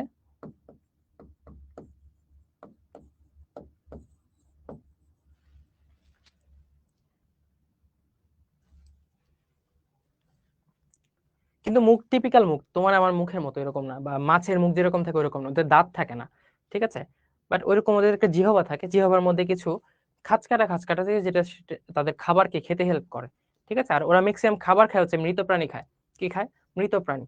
তো যেটা হচ্ছে তোমার তো অনেকে ফাইনালি বলে যে গরু মরে নদীতে ভেসে থাকে, তো বাইন মাছ ওইখানে বেঁচে থাকে। ঠিক আছে, তো বাইন মাছ ওই মরা গরু খেয়ে বেঁচে থাকে। তো ওদেরও কাইন্ড অফ ওইরকম ক্যারেক্টারিস্টিক। ওরা হচ্ছে তোমার মৃত প্রাণীগুলোর ভিতরে চলে যায় একদম পেনিট্রেট করে। ঠিক আছে, ভেতরে চলে গিয়ে ভেতরে সবকিছু একটু খেয়ে টেয়ে ফেলে, তারা অনেক পেঁচানো গোছানো থাকতে পারে। আবার ওদের এই যে একটা বিশ্রী অ্যাপিয়ারেন্স, এটা কিন্তু একটা পজিটিভ জিনিসও আছে। সেটা পজিটিভ জিনিসটা কি? ধরো শিকারী যে জলজ অবস্থায় যে শিকারীগুলা থাকে, শিকারী মাছগুলা, ওদের দেখলে একটা ভয় পায়। কেমন একটা পিকিউলিয়ার ইয়ে না, আইস নাই, কিচ্ছু নাই। তারপর হচ্ছে ওদের বডি অনেক পিচ্ছিল থাকে। তো পিচ্ছিলতার কারণে কি, it's hard to catch them. তো দেখো তাদের এই বিচ্ছিরি অ্যাপিয়ারেন্স এর কিছু কিন্তু পজিটিভ জিনিসও আছে, যেটা সার্ভাইভ করতে হেল্প করে। ঠিক আছে, এরকম খুবই পিচ্ছিল হয়, ধরা যায় না ইজিলি। তারপর হচ্ছে ওদের যে আকারের কারণে শিকারী মাছটা হচ্ছে ওদের ভয় পায় কাইন্ড অফ। আর ওরা কি মৃত জিনিসপত্র নিয়ে খেয়ে খেয়ে বেঁচে থাকে, তো এগুলো থাকে হচ্ছে তোমার অনেক নিচের দিকে। তো ওরা বেসিক্যালি তোমার গভীর সমুদ্রে থাকে বা গভীর পানিতে থাকে, গভীর জলের ফিশ, তাই না? বাগধারা পড়ছে না, গভীর জলের মাছ, অত্যন্ত ধূর্ত। তো এইগুলা জানলেই হবে মিক্সিনি থেকে। আরো দেখি কিছু দেওয়া যায় কিনা। এই দেখো একটা কোয়েশ্চেন আসে, মিক্সিনি শ্রেণীর প্রাণীর ফুলকারন্ধ। তো আমরা জানি, সবাই তোমরা পারবা, 5 থেকে 15 সবচেয়ে বেশি থাকে, হ্যাঁ। বাট এখান থেকে কোয়েশ্চেন হতে পারতো মিক্সিনি শ্রেণী, বা এক কথায় কোয়েশ্চেন, 1 নম্বরের কোয়েশ্চেন যে মিক্সিনি অপর নাম কি হ্যাগফিশ। তো এগুলো কিন্তু খেয়াল রাখতে হবে, হ্যাঁ। এখন চলে আসে প্যাট্রোমাইজনটিরা। তো নাম দেখো, পেট্রাস বা স্টোন, মাইজন বা সাকিং। তো এখান থেকে বুঝতে পারছো ওদের চোষণ ক্ষমতা আছে সাকিং থেকে। সাক মানে হচ্ছে চোষা। আচ্ছা, চোষণ ক্ষমতা আছে। চোষণ ক্ষমতা থাকার জন্য তাদের একটা চোষণ অঙ্গ লাগবে, অর্থাৎ তাদের চোষক আছে। চোষক আছে, যার মধ্যে তোমার দাঁত আছে। তো ওদের যে মাউথ এরিয়া বা বাক্কাল এরিয়া, ওই বাক্কাল এরিয়া চোষক হিসেবে কাজ করে, এবং ওই বাক্কাল এরিয়াতে অসংখ্য অসংখ্য দাঁত আছে। ঠিক আছে, তো ওটার নামের কারণ হচ্ছে এটা। ওদেরও কমন নাম আছে, খুবই মাথায় রাখতে হবে। ওদের যে সাধারণ নাম বা প্যাট্রোমাইজেন্টিরাকে সাধারণত ডাকা হয় ল্যাম্প্রে, আর মিক্সিনিটা ডাকা হয় হ্যাগফিশ। প্রজাতি দরকার নাই। ওদের ফুলকার অন্ধ থাকে কিন্তু কম। দেখো মিক্সিনিতে ছিল 5 থেকে 15 জোড়া, কিন্তু প্যাট্রোমাইজেন্টিরাতে থাকে হচ্ছে মাত্র 7 জোড়া। আবার খেয়াল করো, ওদের কিন্তু একটা লার্ভা আছে, যেটা মিক্সিনি বা হ্যাগফিশে ছিল না। তো যখন পড়বে একটু কম্পেয়ার করে পড়বে, so it will become easier to remember. তো ওদের লার্ভাটা কি? অ্যামোসিট লার্ভা। অ্যামোসিট লার্ভা, ওদের লার্ভাটা হচ্ছে অ্যামোসিট। ওদের লার্ভা হচ্ছে অ্যামোসিট লার্ভা। তো ওদের একটা খুব ইন্টারেস্টিং কাহিনী আছে। ওরা বেসিক্যালি তোমার লোনা পানির মাছ। তো লোনা পানিতে বসবাস করে বেসিক্যালি ওরা, কিন্তু যখন লার্ভা উৎপন্ন করে বা যখন প্রজনন সময় চলে আসে, তখন ওই লার্ভাগুলা ওই লোনা পানিতে থাকতে পারে না। তো ওদের লার্ভার বেঁচে থাকার জন্য দরকার স্বাদু পানি। তো তখন তারা এরকম নদীতে চলে আসে। তো লার্ভাগুলো এখানে সার্ভাইভ করে। কিন্তু মানুষ সবসময় তো শেকড়ের দিকে যায়, তাই না, রুটের দিকে চলে যায়। তো এরকম সবারই টান থাকে। তো তারা যখন ডেভেলপড হয়, তখন তারা আবার ওই লোনা পানির দিকে চলে যায়। তো এটা একটা ইন্টারেস্টিং জিনিস। তেমোসিট লার্ভাটা কোথায়, সাগরে না নদীতে চলে আসে, স্বাদু পানিতে চলে আসে। তো যখন তারা আবার বড় হয় তখন আবার তাদের লোনা পানিতে চলে যায়। এটা একটু জেনে রাখতে পারো। বাট সব থেকে ইম্পর্টেন্ট যেটা এটা জানতে হবে, পেট্রোমাইজেন্টিডাল লার্ভাটা হচ্ছে অ্যামোসিট লার্ভা। অ্যামোসিট, এই দেখো আমি বলেছিলাম দাঁত থাকে এবং চোষণ ক্ষমতা সম্পন্ন, এটা তোমরা জানো। তো দুইটা ইম্পর্টেন্ট জিনিস, ল্যাম্প্রে ওদের ডাকা হয় এবং ওদের লার্ভা হচ্ছে অ্যামোসিট লার্ভা, এবং লার্ভাটা কোথায় থাকে, স্বাদু পানিতে।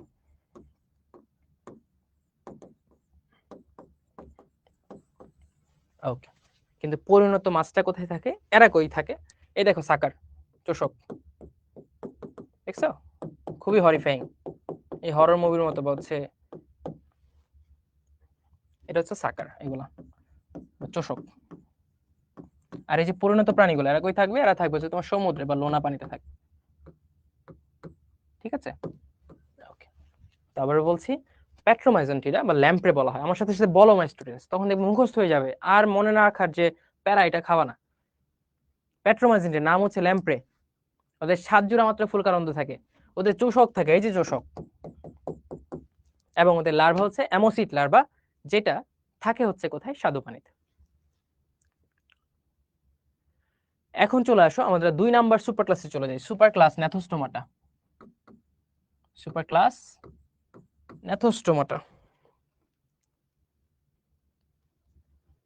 কি কি আছে, 7টা ক্লাস আছে। কনরিকথিস, অ্যাক্টিনিটোজি, এটা আমরা জানলাম। তারপর ন্যাথোস্টোমাটা কেন নামকরণ করা হয়েছে এটা আসলে দেখি। তো বেসিক্যালি ন্যাথোস, এটা হচ্ছে মানে কি, চোয়াল, এই যে চোয়াল, নিম্ন চোয়াল, ঊর্ধ্ব চোয়াল। আচ্ছা, স্টোমা মানে হচ্ছে মাউথ। তাহলে এটা যদি আমি একসাথে মিলাই, তাহলে ওদের চোয়াল যুক্ত মুখ আছে, চোয়াল যুক্ত মুখ আছে, চোয়াল যুক্ত মুখ। কিন্তু খেয়াল করো, আমরা যে সাইক্লোস্টোমাটা পড়েছিলাম, ওদের গোলাকার মুখ, এরকম রাউন্ড ছিল, এখানে চোয়াল থাকার কোনো কোয়েশ্চেন আসে না, তাই না? এরকম আমরা আগের স্লাইডে যাই, দেখো, এই দেখো এরকম, এখানে চোয়াল কোনটা কি, কোনো চোয়াল টোয়াল নাই, চোয়ালবিহীন।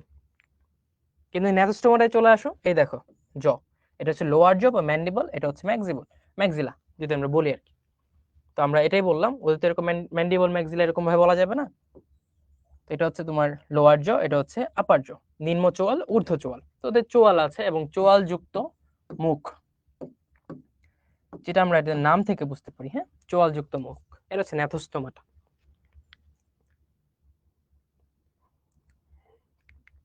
তো ক্লাসগুলো আমরা ব্যাখ্যা করব, আমি 3টা ক্লাস একসাথে তোমাদের পড়াবো। এই যে এই 3টা আমরা একসাথে পড়াবো। মাছের যে 3টা ক্লাস ছিল, কনরিকথিস, অ্যাক্টিনিটোজি, সার্কোপটেরিয়াজি, তো তোমাদের জন্য ইজি হবে এক্সপ্লেইন করা, হ্যাঁ, মনে রাখা, রিকল করা, কম্পেয়ার করে পড়লে। তো নাম থেকে আমি আসি, কনরিকথিস। তো এখানে নামের প্রথম অংশটা থাকে কন বা কনড্রিন, কনড্রিন থেকে আসছে কনড্রিক। তো বেসিক্যালি কনড্রিন জিনিসটা কি, কনড্রিন হচ্ছে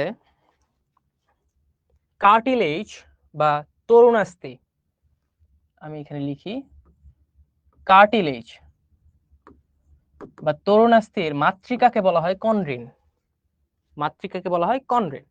ঠিক আছে, তো যেহেতু কনরিকথিস নাম থেকে বুঝতে পারছো, এই মাছগুলো হবে তরুণাস্থিময়, অর্থাৎ ওদের কার্টিলেজ থাকবে, ওদের অস্থি থাকবে না। তো আমরা বলেছিলাম যে আমরা এই শ্রেণীবিন্যাসটা পড়বো, আমরা দেখবো আস্তে আস্তে আমরা অনুন্নত থেকে উন্নত দিকে যাচ্ছি। এখন মাছের শুরুতে জাস্ট আসলাম, তার সূচনা হলো, এখনই সে এতটা উন্নত হবে না, অর্থাৎ তার মধ্যে অস্থি, যেটা উন্নত ধরনের বৈশিষ্ট্য, সেটা নাই। আছে কি, সে শুরু হয়েছে তরুণাস্থি দিয়ে, নরম জিনিস দিয়ে, আস্তে আস্তে সে উন্নত হবে, ডেভেলপড হবে, তখন সে শক্তের দিকে যাবে। এভাবে মনে রাখতে পারো। তো মাছ শ্রেণীর প্রথম যেটা কনরিকথিস, কনড্রিন, সেটা হচ্ছে কার্টিলেজিনিয়াস বা তরুণাস্থিময় একটা মাছ। ঠিক আছে, তরুণাস্থিময়। কিন্তু বাকি দুইটা কি, অনুন্নত থেকে উন্নত হয়ে গেছে। উন্নত হলে কি, তার শক্তিশালী বেশি হবে, সে তার মধ্যে শক্ত জিনিস বেশি থাকবে। ঠিক আছে, তো তখন তার যে ফ্রেমওয়ার্ক বা অন্তকঙ্কাল যেটা থাকবে, সেটা হয়ে যাবে আরো শক্তিশালী, আর শক্ত জিনিস নিয়ে গঠিত হবে। সেটা কি জিনিস, অস্থি। ঠিক আছে, বা হাড়। তো তাদের অন্তকঙ্কাল হবে অস্থিময়। কাদের, কনরিকথিসের উপরে যারা আছে, অর্থাৎ অ্যাক্টিনোপটেরিজি। আর যেহেতু সার্কোপটেরিজি তারও পরের শ্রেণী, অর্থাৎ আরো বেশি উন্নত, তো এটার হচ্ছে তোমার অস্থিময়। এখন চলে আসো আইস। খেয়াল করো মাই স্টুডেন্টস, আমরা যখন হচ্ছে সাইক্লোস্টোমাটা পড়েছিলাম, তখন কারোরই কিন্তু আইস ছিল না, এবং তাদের থেকে উন্নত ন্যাথোস্টোমাটা, এখানে আইস শুরু হয়েছে। এখন আইসের অনেক ধরনের টাইপ আছে। হ্যাঁ, আইস হতে পারে টিনয়েড, হতে পারে গ্যানয়েড, হতে পারে সাইক্লয়েড, হতে পারে প্ল্যাকয়েড। তো আমরা একটু খেয়াল করি, কনড্রিকথিস, কনড্রিকথিসের যে আইস সেটা হয় তোমার এই ক দিয়ে মাথায় রাখবে, কনড্রিকথিস ক অর্থাৎ কাঁটাযুক্ত আইস। আর কাঁটাযুক্ত আইসটাকে বলা হচ্ছে প্ল্যাকয়েড। কি বলা হয়? প্ল্যাকয়েড। তো কনড্রিকথিসের আইস হচ্ছে তোমার কাঁটাযুক্ত, যেটার নাম হচ্ছে প্ল্যাকয়েড। ঠিক আছে, ওকে। তারপরে দেখো অ্যাক্টিন অফ টেরিজি, এটাতে দুই ধরনের আইস দেখা যায়, একটা হচ্ছে সাইক্লয়েড। সাইক্লয়েড কেন? ওই রুই মাছ তো দেখছো, আইসগুলো যখন ছিলে পড়ে যায় তখন কি এরকম বৃত্তাকার থাকে না? দেখো খেয়াল করো, আমি যদি ভুল না করি এরকম থাকে, এটা মাছের বডিতে লাগানো থাকে আর এটা বাহির দিকে থাকে। তো এটা দেখো একটা সার্কেল, তাই না? তো এই জন্য বলা হচ্ছে সাইক্লয়েড। টিনয়েড, টিনয়েডও হচ্ছে এক ধরনের, ওটা শেপটা অনেকটা কই মাছ দেখছো, কই মাছের যে আইস অনেকটা গোলাকার হয় কিন্তু একটু কাটা কাটা থাকে, তো গোলাকার প্লাস কাটা কাটা, সেটা হচ্ছে তোমার টিনয়েড। তো অ্যাক্টিন অফ টেরিজি যেটাতে তোমার আইস থাকবে সাইক্লয়েড এবং টিনয়েড। সাইক্লয়েড হচ্ছে তুমি রুই কাতলাতে পাবা, রুই কাতলা, এই ইনফরমেশন গুলো ভেরি ইম্পর্টেন্ট মাই স্টুডেন্টস, এটা খুব ভালো করে পড়ো, সব পরীক্ষায় দেখবা আসে এটা। সাইক্লয়েডটা থাকে রুই কাতলাতে আর টিনয়েডটা থাকে কই মাছে আইস। তো অ্যাক্টিন অফ টেরিজিতে আমরা আইস দেখবো দুই ধরনের, সাইক্লয়েড, টিনয়েড। সাইক্লয়েড মানে হচ্ছে সার্কুলার বা বৃত্তাকার আইস দেখবো, হ্যাঁ। আর সার্কোপ্টেজিতে আমরা দেখবো গ্যানয়েড। কি দেখবো? গ্যানয়েড আইস। কি ধরনের আইস? গ্যানয়েড। মাথায় রাখবা সার্কোপ্টেজি একটু ডেভেলপড, ডেভেলপ মানে তারা জ্ঞানের দিকে যাচ্ছে, তারা একটু জ্ঞানী, ঠিক আছে, জাস্ট মনে রাখার জন্য, ইটস নট এ রুল। তো এই তারা জ্ঞানী, তো ওদের হচ্ছে গ্যানয়েড ফিশ, ঠিক আছে। এবং গ্যানয়েড আইস থাকে ওদের, এভাবে মাথায় রাখতে পারো। কেন বলা হয় গ্যানয়েড? কারণ ওদের আইস গুলা একটা গহ্বরের মধ্যে ঢুকে থাকে, সেই গহ্বরটার নাম হচ্ছে গ্যানয়েন। গ্যানোয়েন গহ্বরে এই আইসগুলো থাকে বিধায় বলা হয় গ্যানোয়েড। তো মনে রাখার জন্য আমি বলতে পারো আস্তে আস্তে উপরের দিকে হচ্ছে জ্ঞান বাড়তেছে, সার্কোপ্টেজি মাছের মধ্যে সব থেকে জ্ঞানী, ওদের আইস হচ্ছে গ্যানোয়েড, ঠিক আছে। কানকো বা অপারকুলাম, খেয়াল করো। আচ্ছা একটা উদাহরণ দিই, ধরো কনড্রিকটিস হচ্ছে তোমার হাঙর আছে না, হাঙর, এই হাঙর হচ্ছে কনড্রিকটিস। ভাই এটা কি বললেন? হাঙর কনড্রিকটিস মানে হাঙর কি কার্টিলেজ দিয়ে তৈরি, তরুণাস্থি দিয়ে তৈরি, এত পাতলা জিনিস? হ্যাঁ, হাঙর হচ্ছে তোমার তরুণাস্থিময় একটা মাছ, যেটা কনড্রিকটিস, ঠিক আছে। কিন্তু হাঙর কেন এতটা ফেরোসিয়াস? তাদের সাইজের কারণে, তার জ পাওয়ার হচ্ছে হিউজ থাকে, বাইটিং পাওয়ার যেটা, এবং হচ্ছে এই দেখো আইসটাও দেখো একটা প্ল্যাকয়েড কাঁটাযুক্ত থাকে, তো বডিটা অনেক সিকিউর, তো হিউজ সাইজ, স্ট্রং পাওয়ারফুল জ, তারপর স্ট্রং টিথ, আর বডি যে গার্ড, সেটার কারণে দেখবা ওরা খুবই স্ট্রং হয় অ্যাকচুয়ালি। আচ্ছা, আর হাঙর ডলফিন একটা মজার কাহিনী বলবো ক্লাস শেষে। তো ওদের হাঙর দেখো, আর হাঙরে তুমি হচ্ছে রুই মাছ তো দেখছো কানকো থাকে, কানকো দিয়ে আবৃত কি সে লাল লাল ফুলকা থাকে, হাঙর তো দেখছো হাঙরে এরকম কানকো থাকে? কানকো থাকে না হাঙরে। ধরো এটা যদি এরকম, এটা দিয়ে হয় স্লাইডে কি স্লিট থাকে, এটাই তার হচ্ছে ফুলকানন্দ। কিন্তু রুই মাছের ক্ষেত্রে কি হয়, তার কানকো থাকে, এরকম কানকো থাকে, কানকোর দিয়ে আবৃত তোমার ফুলকা থাকে। তো কনড্রিকথিস আমরা হাঙর দিয়ে মাথায় রাখবো, এখানে কোনো কানকো বা অপারকুলাম নাই। কিন্তু বাকি যেগুলো রুই মাছ হতে পারে বা সার্কুপ্রিয়া যে মাছগুলো আছে সিলাকান্ত, ওদের ক্ষেত্রে তুমি কানকো দেখবা, ঠিক আছে। এভাবে ভিজুয়ালাইজ করে মনে রাখবা। আর তুমি জাস্ট একটা মনে রাখতে পারো, বাকিগুলো এমনিতে ইজি হয়ে যাবে। যে কনড্রিকথিসের আমার কানকো নাই, মানে বাকি দুইটার আছে, কানকোর ইংলিশ অপারকুলাম, কনড্রিকথিস কি হাঙর। তো হাঙরে তুমি ভিজুয়ালাইজ করে দেখো, হাঙরে কিন্তু এরকম কানকো নাই যে কানকোটা তোলা যায় করা যায়, জাস্ট কয়েকটা ছিদ্র আছে যেটা ফুলকানন্দ হিসেবে কাজ করে। পুচ্ছ পাখনা, এটা খুব ইম্পর্টেন্ট। হেটেরোসার্কাল, হোমোসার্কাল, ডাইফিসার্কাল, এটা আমি তোমাদের দেখাই দিচ্ছি, খুব ইজিলি পারবা।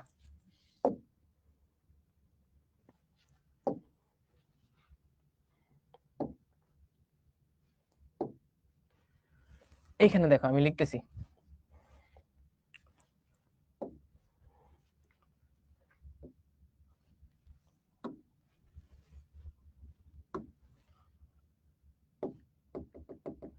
আমি ধরো লিখলাম হচ্ছে শার্ক।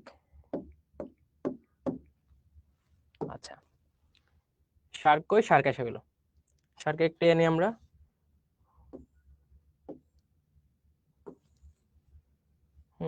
কোনটা নেওয়া যায়? আচ্ছা এটাই নিলাম ধরো। এখন ওদের লেজটার দিকে তুমি একটু খেয়াল করো, সবাই একটু খেয়াল করো। এই দেখো এটা হচ্ছে তাদের লেজ, ঠিক আছে, এটা হচ্ছে ওদের লেজ। আরে আবার কি হলো, এটা হচ্ছে ওদের লেজ। এখন এখানে তো মাঝখানে একটা দাগ টানো তুমি, এই যে একটা দাগ টানলা, এটার এই অংশ, এই যে আমি একটা দাগ টানলাম এখানে ধরো, এই যে তো কলমটা ধরো ডিভাইডিং পয়েন্ট, উপরের অংশ নিচের অংশ কি সমান হলো? প্রতিসাম্য হলো? প্রতিসাম্য না। দেখো একটা একটু বড়, একটা একটু ছোট। আরেকটা ফিগার আমরা যাই, এটাতে আরো একটু ক্লিয়ার হবে। এই যে সবচেয়ে সুন্দর পেয়ে গেছে। এই দেখো ওদের অপার কোলাম নাই, কানকো নাই, ওদের কি আছে, এই যে জাস্ট এই যে কাটা কাটা দেখতেছো এগুলো হচ্ছে ফুলকারন্ধ। এখানে ঢাকনা দেখতেছো, ঢাকনা নাই। আচ্ছা, ওদের এই লেজটা তুমি মাঝখান বড় একটা রেখা টানো, ধরো এটা কলমটা হচ্ছে একটা রেখা, উপরের অংশ নিচের অংশ সমান হয়েছে? কখনোই সমান না। সমান না মানে হচ্ছে হ্যাটারো, অসম, ঠিক আছে। অর্থাৎ ওদের যে পুচ্ছ পাখনা থাকে মানে হচ্ছে লেজ, ওই লেজটা দেখো তুমি প্রতিসাম্যতা দেখাইতে পারবে না, একটা ছোট হবে একটা বড় হবে। এই জন্য ওদের পুচ্ছ পাখনা হচ্ছে হ্যাটারো সার্কেল, ঠিক আছে। বুঝতে পারছো সবাই? কমেন্ট একটু অন করুন ভাই। এখন পর্যন্ত সবকিছু বুঝতে পারছো কিনা বলো।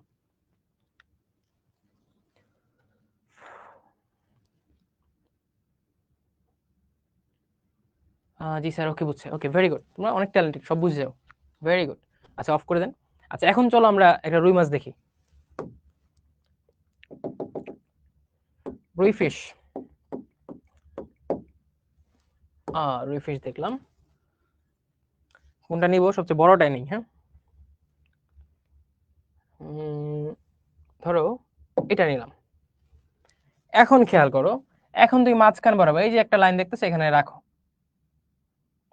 এখন একটু নিচে ভিজুয়ালাইজ করে দেখো, উপরের অংশ নিচের অংশ কিন্তু সমান। মাঝখানে যদি আমি একটা দাগ টানি, উপরের অংশ নিচের অংশ হচ্ছে তোমার কমপ্লিটলি সমান হবে। চলে গেল আবার। সব একটু দেখো জাস্ট, এখানে তুমি একটা দাগ টানলা, এখানে একটা দাগ টানলা, এই দাগ টানার কারণে উপরের অংশ নিচের অংশ সমানই থাকবে। অর্থাৎ তুমি প্রতিসমভাবে সমান দুই ভাগে ভাগ করতে পারবা। মানে কি সমান হবে, সম, এই জন্য হচ্ছে হোমো। হোমো মানে হচ্ছে সমান, আর হেটেরো মানে অসমান।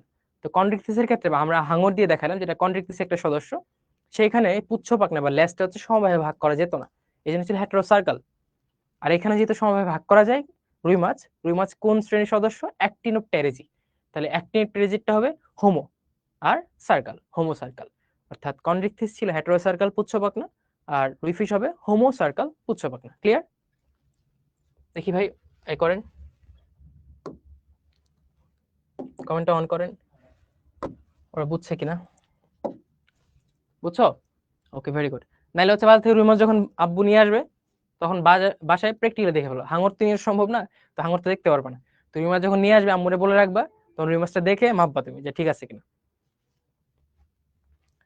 এই কি আসলো, মাছের ডিম চলে আসলো কেন? আচ্ছা এখন ধরো আমরা ওই যে সার্কোপ্টেরিজ যে একটা মাছ দেখি, সেটা কি দেখবো? সিলাকান্ত।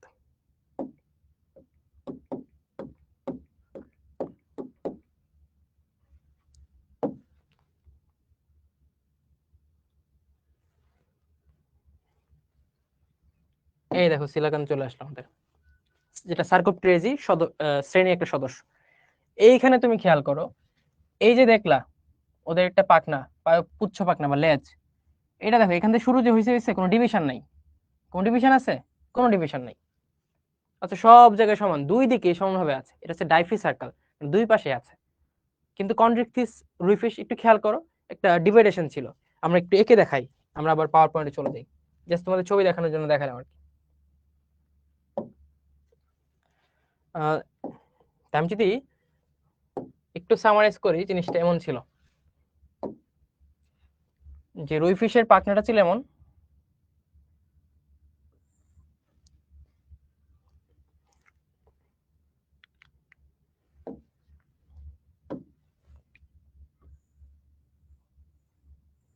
এই যে তুমি যে মাঝখান দিয়ে রেখা টানতো, উপরের অংশ নিচের অংশ হচ্ছে সমান, এরা ছিল হোমো সার্কেল, ঠিক আছে, হোমো সার্কেল। এটা ছিল অ্যাক্টিনোপটেরিজি। আচ্ছা, তো অ্যাক্টিনোপটেরিজি নামটা কেন আসছে জানো? এটা হচ্ছে রেফিন্ড, ওদের যে পাখনাগুলো দেখবে এগুলো এরকম লম্বা লম্বা রে থাকে, তো অ্যাক্টিনোপটেরিজি রেফিন্ড ফিশ। আচ্ছা, কনভেক্স আমরা কি দেখছিলাম, এরকম দেখছিলাম। তো মাঝখানে আমি টানলে একটা ছিল বড় একটা ছিল ছোট, তো যার ফলে এটা হচ্ছে হেটেরো সার্কেল। ঠিক আছে, হেটেরো সার্কেল। আচ্ছা, আর ডাইফি সার্কেল আমরা দেখবো এরকম। এটা দেখো কোনো খাঁজ কাটা নাই, কোনো ডিভিশন নাই, দুই দিকে সমান এবং সমানভাবে যে শুরু হয়েছে, মাঝখানে কোনো ব্রেক নাই।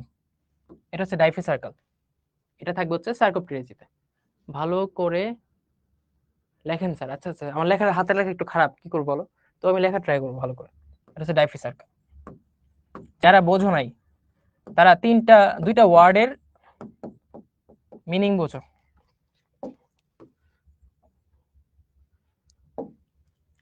হোমো সার্কেল, হোমো মানে হচ্ছে সমান, সমান দুইটা ভাগ হবে।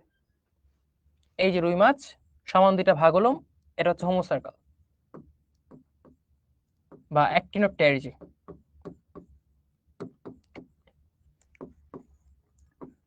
বা রুই ফিশ।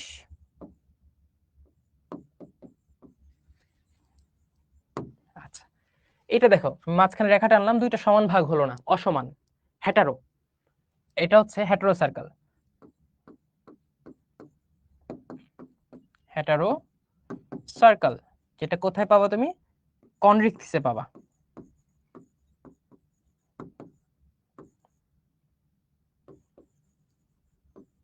কনরিকথিস, ওকে। এটা হচ্ছে ডাইফি সার্কেল, মানে দুই দিকে সমান থাকবে, বিস্তৃতি এমন ভাবে থাকবে কোনো রিসেস নাই। ঠিক আছে, এটা হচ্ছে ডাইফি সার্কেল। এটা কাদের থাকবে, সার্কোপটেরিজিতে থাকবে, সার্কোপটেরিজিতে থাকবে। তো তিনটা শব্দ দিয়ে তিনটা জিনিস মনে রাখো, homocercal, Actinopterygii, heterocercal, Chondrichthyes. ঠিক আছে, ডাইফি সার্কেল, সার্কোপটেরিজি। হোমো মানে হচ্ছে সমান দুইটা ভাগে ভাগ করা যাবে, অ্যাক্টিনোপটেরিজিটা যাবে। ডাইফি সার্কেল হাঙরকে চোখের সামনে ভাষায় রাখো, এটা কখনো হচ্ছে তোমার দুইটা সমান অংশে লেজটাকে ভাগ ভাগ করা যায় না, এটা হচ্ছে হেটেরো সার্কেল, কনরিকথিস। আর ডাইফি সার্কেল হচ্ছে শুরু হয়েছে শেষ নাই, দুই দিকে সমানভাবে বিস্তৃত আছে, কোনো রিসেস নাই। এখানে দেখো একটা ভাগ আছে, এখানে একটা ভাগ আছে, কিন্তু এখানে দেখো কোনো রিসেস নেই, সব দিকে সমানভাবে বিস্তৃত। এটা হচ্ছে ডাইফি সার্কেল, সার্কোপটেরিজি। ঠিক আছে, বুঝছো সবাই? সবাই বুঝছো কিনা বলো। শোনো, ক্লাসে আউটার নয়েজ করবা না। আমি তোমাদের অনেকটা রেসপেক্ট করি, কারণ আমি যখন নর্ডে পড়তাম, আমাদের স্যার বলতো যে আমি যখন তোমাদের সাথে কথা বলি, স্যার আমাদের উদ্দেশ্যে বলছেন, তখন আমি অনেক সম্মানের সাথে কথা বলি। কেন বলি, কারণ তোমরা এখন ইন্টারমিডিয়েট লেভেলে আছো, একদিন তোমরা অনেক বড় হবে, অনেক বড় প্রফেসর হবে, অনেক বড় ডক্টর হবে, ইঞ্জিনিয়ার হবে, অনেকে অক্সফোর্ডে পড়াশোনা করতে যাবে, অনেকে রিসার্চ করবে, বিজ্ঞানী হবে। তো তোমাদের ফিউচারের দিকে খেয়াল করে আমি তোমাদের সব সময় হচ্ছে সম্মানের সাথে কথা বলি, স্যার এটা আমাদের বলতো। তো স্যারের কথা আমার একটা আমার উপর অনেকটা ইম্প্যাক্ট ফেলে। তো আমি যখন ক্লাস নেই, তখন ট্রাই করি সব নয়েজটাকে কিপ অ্যাসাইড করে সবার সাথে একটু উইথ রেসপেক্ট কথা বলতে। মিউচুয়াল রেসপেক্টটা থাকা উচিত। ইভেন তো তোমরা স্টুডেন্ট, আমি সবসময় ওই রকম রেসপেক্টটা দেই যেটা আমি ধরো আমার সমকক্ষ অন্য কাউকে দিতাম। কিন্তু তুমি এরকম অপ্রীতিকর বা ধরো ক্লাস করতে আসো, ক্লাসে এসে এই এই কেমন আছে, ওই কেমন আছে, কে কোথাকার, এগুলো ভাবে যে বলতেছে, তো তোমাদের ক্লাসে টেনশনটা কই থাকলো বলো, ক্লাসে তো থাকলো না। তখন আমার কি করতে হবে, একটু তোমাদের বকা দিতে হবে। এখন তোমরা যথেষ্ট বড় হয়ে গেছো, বুদ্ধিমান, বা মেয়েরা হচ্ছে বুদ্ধিমতী, তো তোমাদের কি বকা দিয়ে মানায় বলো? তো আমি তো চাই না তোমাদের বকা দিতে, আমি চাই তোমরা খুবই ব্রিলিয়ান্ট, তোমাদের ব্রিলিয়ান্সটাকে ফুটায় তোলার জন্য আমার যা করা দরকার সেটা আমরা করবো। এবং হচ্ছে তোমাদেরও এরকম ইন্টেন্ট থাকতে হবে, পজিটিভ টেন্ডেন্সি থাকতে হবে, তাই না? তো এই নিয়ে তো ওই যে ক্লাসে এই করবা, তুমি কি করতেছো, এই করতেছো, রুই মাছ হাবি যাবি, এগুলো নিয়ে জোকস করার ক্লাসের টাইম না। যখন আমরা জোকস করতে যাবো, যে আমি বলবো পড়া শেষ, এখন হচ্ছে তোমরা জোকস করো, তখন তোমরা বিভিন্ন জোকস বলো, আমি আমি পড়বো, হাসবো, আমি পড়বো, সবাই সবাই হাসবে। ঠিক আছে, তো আমি তোমাদের এই যে চ্যাট অফ করতেছি না, কারণ তোমার যে অগণতান্ত্রিক আচরণ আমি করতেছি না, ধরো যে তোমাদের কথা বলার সুযোগ দিচ্ছি, কিন্তু সুযোগের অপব্যবহার তো করা যাবে না, তাই না? ঠিক আছে, তো এই কথাটা তোমরা খেয়াল করবে, হ্যাঁ। স্যার বা ভাইয়া তোমাদের হচ্ছে রেসপেক্ট দেয়, আমি জানি যে তোমরা এই রেসপেক্টের জায়গাটা সবসময় রাখবা। ঠিক আছে, এবং স্যার বা ভাইয়াকে কখনো হতাশ করবা না। ওকে, তাহলে এখন তোমরা কমেন্ট করবে না, দরকারি কমেন্ট ছাড়া কখনোই কমেন্ট করবে না। আমি তবু কমেন্টটা অন রাখছি তোমাদের টেস্ট করার জন্য, তোমাদের সেলফ কন্ট্রোল বা স্যারের কথাটা কতটা শুনতেছো। ঠিক আছে, দরকারি কমেন্ট ছাড়া কখনোই কমেন্ট করবা না। আর আমি যখন বলবো এবার কোয়েশ্চেন করো, কারণ আমি তো ক্লাস নিচ্ছি এখানে, তোমার কমেন্ট আমি দেখতে পারবো না সবসময়। ঠিক আছে, আমি যখন বলবো এবার কমেন্ট করো, তখন তোমরা আস্তে আস্তে কমেন্ট করবা এবং ধৈর্য সহকারে কোশ্চেনের জন্য, উত্তরের জন্য অপেক্ষা করতে হবে। অনেক কোশ্চেন আমার হচ্ছে মিস হয়ে যেতে পারে, সমস্যা নেই, আমরা নেক্সট ক্লাসে আবার দিব, কোনো সমস্যা নেই। ঠিক আছে, এখন তোমরা কমেন্ট অফ করো, আমি যখন বলবো তখন কমেন্ট শুরু করবা। এই ছিল আমাদের তিনটা আইসের প্রকৃতি, আমরা পড়ে ফেললাম। এখানে চলে যাই, এই যে heterocercal, homocercal, diphycercal. পটকা বা বায়ুথলি কন্ড্রিকথিসের নাই। রুই মাছের তো যখন রুই মাছ কাটে দেখছোই সবাই, এখানে পটকা বায়ুথলি থাকে। তো রুই মাছের পটকা আছে, ফুলকা আছে। সার্কিউপ্টেজিকে আরো উন্নত, ওদের অবশ্যই পটকা আছে এবং ওদের পটকার মধ্যে রক্তজালিকা থাকে, অনেকটা ইম্পর্টেন্ট। তো ওদের ফুলকা আছে, ওদের শ্বসন এবং ভাসিয়ে রাখতে হেল্প করে, শ্বসনে হেল্প করে, কারণ কি রক্তজালিকা আছে, এই জন্য শ্বসনেও হেল্প করে। আচ্ছা ভাই, আপনি এনডিসিয়ান, তোমার কি বলছি কোশ্চেন করতে? আমি যখন বলছি কোশ্চেন করবা তখন কোশ্চেন করবা।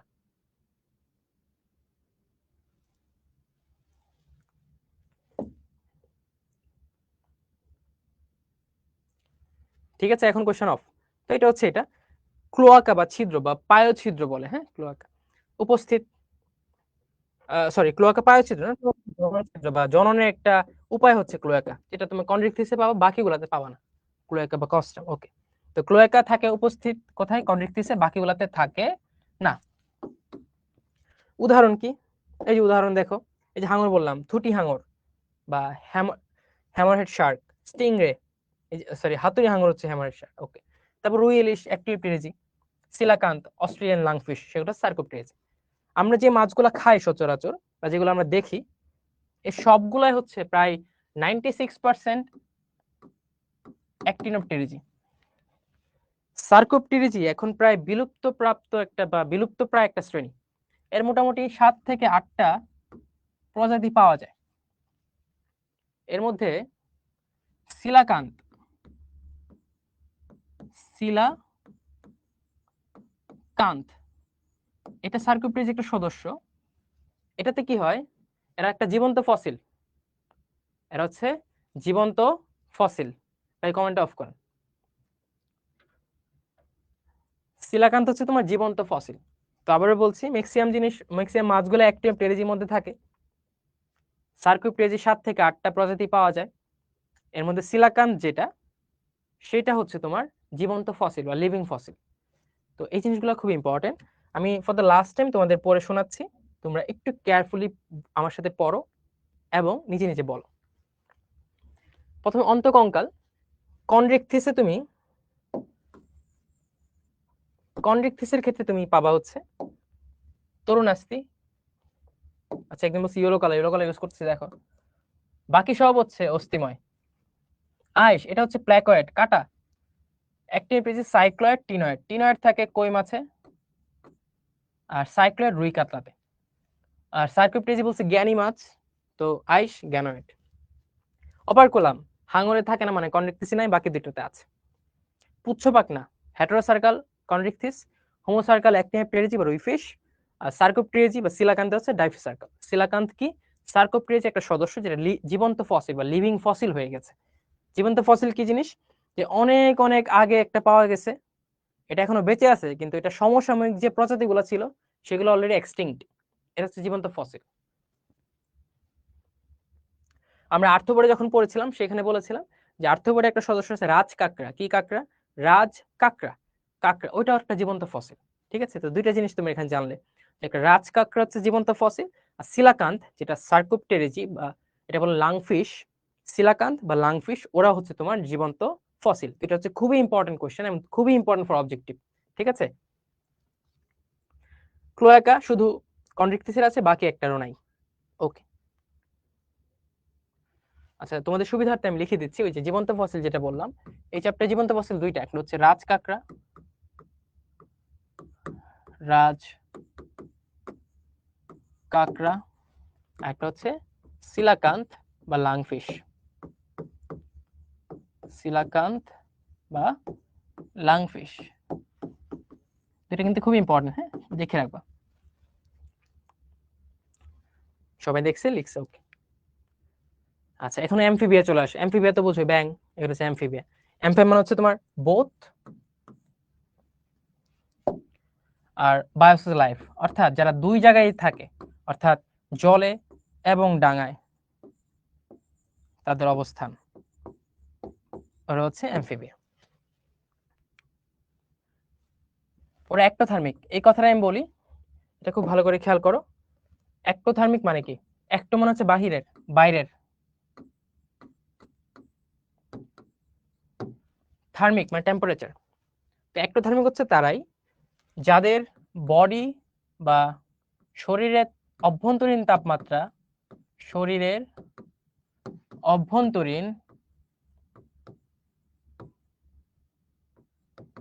অভ্যন্তরীণ তাপমাত্রা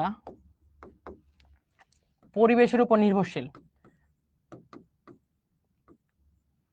পরিবেশের উপর নির্ভরশীল। কিভাবে নির্ভরশীল? ধরো বাহিরে ঠান্ডা, তার ভেতরেও রক্ত ঠান্ডা হয়ে গেছে, বাহিরে গরম, তার ভেতরে রক্ত গরম হয়ে গেছে। এটা হচ্ছে তোমার একটোথার্মিক। কিন্তু আমাদের ক্ষেত্রে দেখো, আমাদের রক্তের যে টেম্পারেচার সেটা সবসময় একটা নির্দিষ্ট পরিমাণে থাকে। আমাদের রক্তের টেম্পারেচার থাকে তোমার 36 থেকে 38 ডিগ্রি সেলসিয়াস।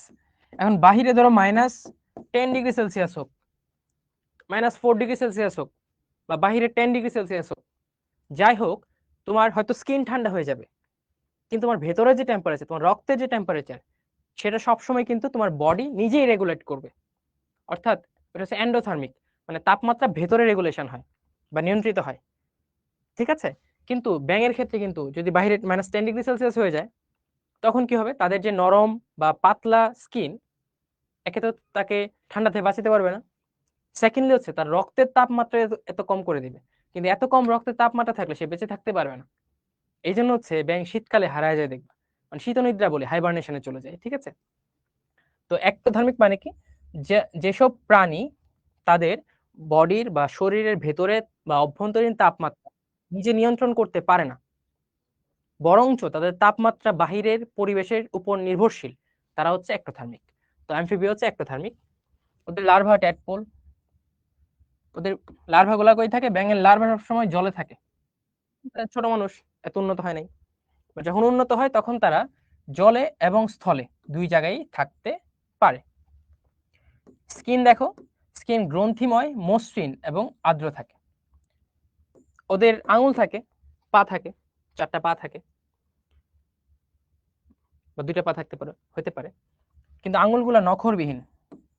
অগ্রপদে 4টি এবং পশ্চাৎপদে 5টি থাকে। অগ্রপদে 4টি, পশ্চাৎপদে 5টি আঙুল থাকে, কিন্তু আঙুলে নখর থাকবে না। তোমার জানতে হবে কোনটা, যে ভাই উভচরের আঙুলে কোনো নখ নাই। ওদের শ্বসনতন্ত্র কি থাকে? আমি বলেছিলাম যে পানিতে থাকলে দরকার ফুলকা, ঠিক আছে, আর ডাঙায় থাকতে দরকার ফুসফুস। ওদের লার্ভা কই থাকে? দেখো, লার্ভা থাকে পানিতে। যেহেতু লার্ভা পানিতে থাকে, তা লার্ভার দরকার ফুলকা। সে তো জল ডাঙায় আসে না, তার ফুসফুস দরকার নেই, তো লার্ভা শুধু ফুলকা থাকে। কিন্তু পরিণত অবস্থায় খেয়াল করো, সে স্থলে চলে আসে, তখন কি লাগবে তার? ফুসফুস। তো তখন থাকে ফুসফুস বা লাংস। হৃৎপিণ্ড কয় প্রকোষ্ঠ? হৃৎপিণ্ড 3 প্রকোষ্ঠ বিশিষ্ট, 3 প্রকোষ্ঠ বিশিষ্ট। 2টা অ্যাট্রিয়াম থাকে, একটা ভেন্ট্রিকল থাকে। 2টা অ্যাট্রিয়াম, একটা ভেন্ট্রিকল। ঠিক আছে? 2টা অলিন্দ, একটা নিলয় থাকে। কিন্তু মাছ যেগুলো আমরা পড়লাম, মাছের ক্ষেত্রে হৃৎপিণ্ড কিন্তু 2 প্রকোষ্ঠ বিশিষ্ট। কয়টা? 2 প্রকোষ্ঠ বিশিষ্ট।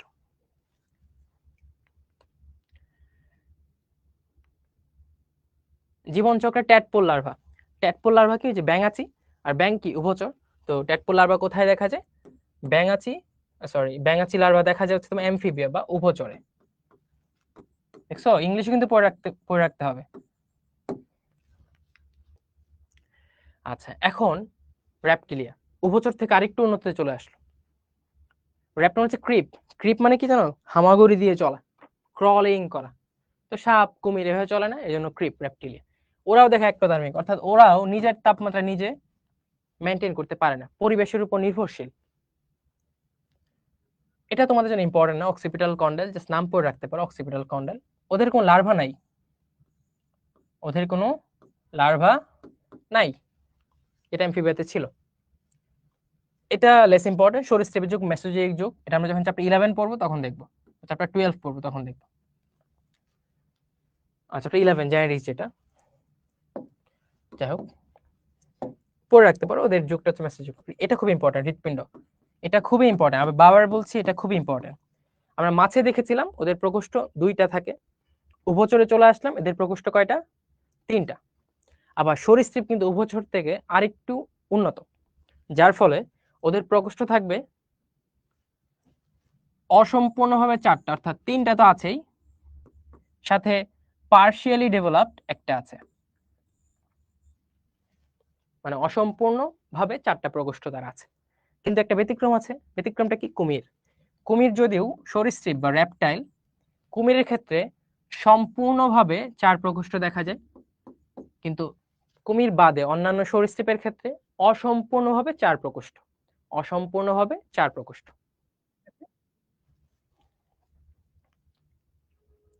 বার্ড, পাখি। তো প্রথমে বলিনি পাখি কি? উড়ে। তো যেহেতু সে উড়তে হবে, তাহলে তার বডি ওয়েট যত কমানো যায় তার জন্য তত ভালো, ঠিক আছে? তো তার আমাদের উদ্দেশ্য কি? বডি ওয়েট কমায় ফেলা। তো ধরো বডি ওয়েট কমাইতে হলে কি, এই যে ধরো আমার একটা মুখ আছে, মুখের মধ্যে অসংখ্য দাঁত টাত আছে, তো চোয়াল আছে, তো এগুলো একটা এক্সট্রা ওয়েট। তো পাখি কিছু অ্যাডাপ্টেশন করে, সৃষ্টিকর্তা তার মধ্যে কিছু অ্যাডাপ্টেশন দিয়ে দিয়েছে, যে তার ওজনটা একটু কমে বা ওড়ার জন্য তার কিছু সহায়ক অঙ্গ দিয়ে দিয়েছে। তো নর্মালি খেয়াল করো, ধরো উভচরে পা ছিল, পাখির ক্ষেত্রে পা তো আছেই, সাথে 2টা ডানাও আছে, ঠিক আছে? ধরো 4টা পা ছিল উভচরে, পাখির ক্ষেত্রে 2টা পা আছে, 2টা পা ডানায় কনভার্ট হয়ে গেল, যেটা তাকে উঠতে সহায়তা করবে।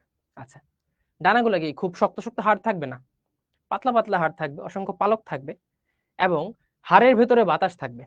ধরো এটা যদি হাড় হয়, আমাদের হাড়গুলো যেমন একদম নিরেট হবে, ওদেরগুলো নিরেট হবে না, বিভিন্ন প্রকোষ্ঠ থাকবে, ভেতরে ফাঁকা থাকবে, ভেতরে ফাঁকা থাকবে, এবং ভেতরে অক্সিজেন, আমি বাতাস দিলাম, অক্সিজেন, কার্বন ডাইঅক্সাইড, নাইট্রোজেন, এগুলো বাতাস থাকলো। ধরো বেলুনে বাতাস ভরলে কি, বেলুনটা ছেদে উড়ে যায়। তো তার অস্তিত্বে যখন বাতাস থাকে, সেটা তাকে উঠতে সহায়তা করে এবং তার ওজনটা একটু কমায় ফেলে। আচ্ছা, এই যে ধরো হাড়ের মধ্যে বাতাস, হাড়ের মধ্যে বাতাস, এই জন্য এই হাড়টাকে বলা হচ্ছে নিউমেটিক হাড়, নিউমেটিক, নিউমেটিক অস্থি,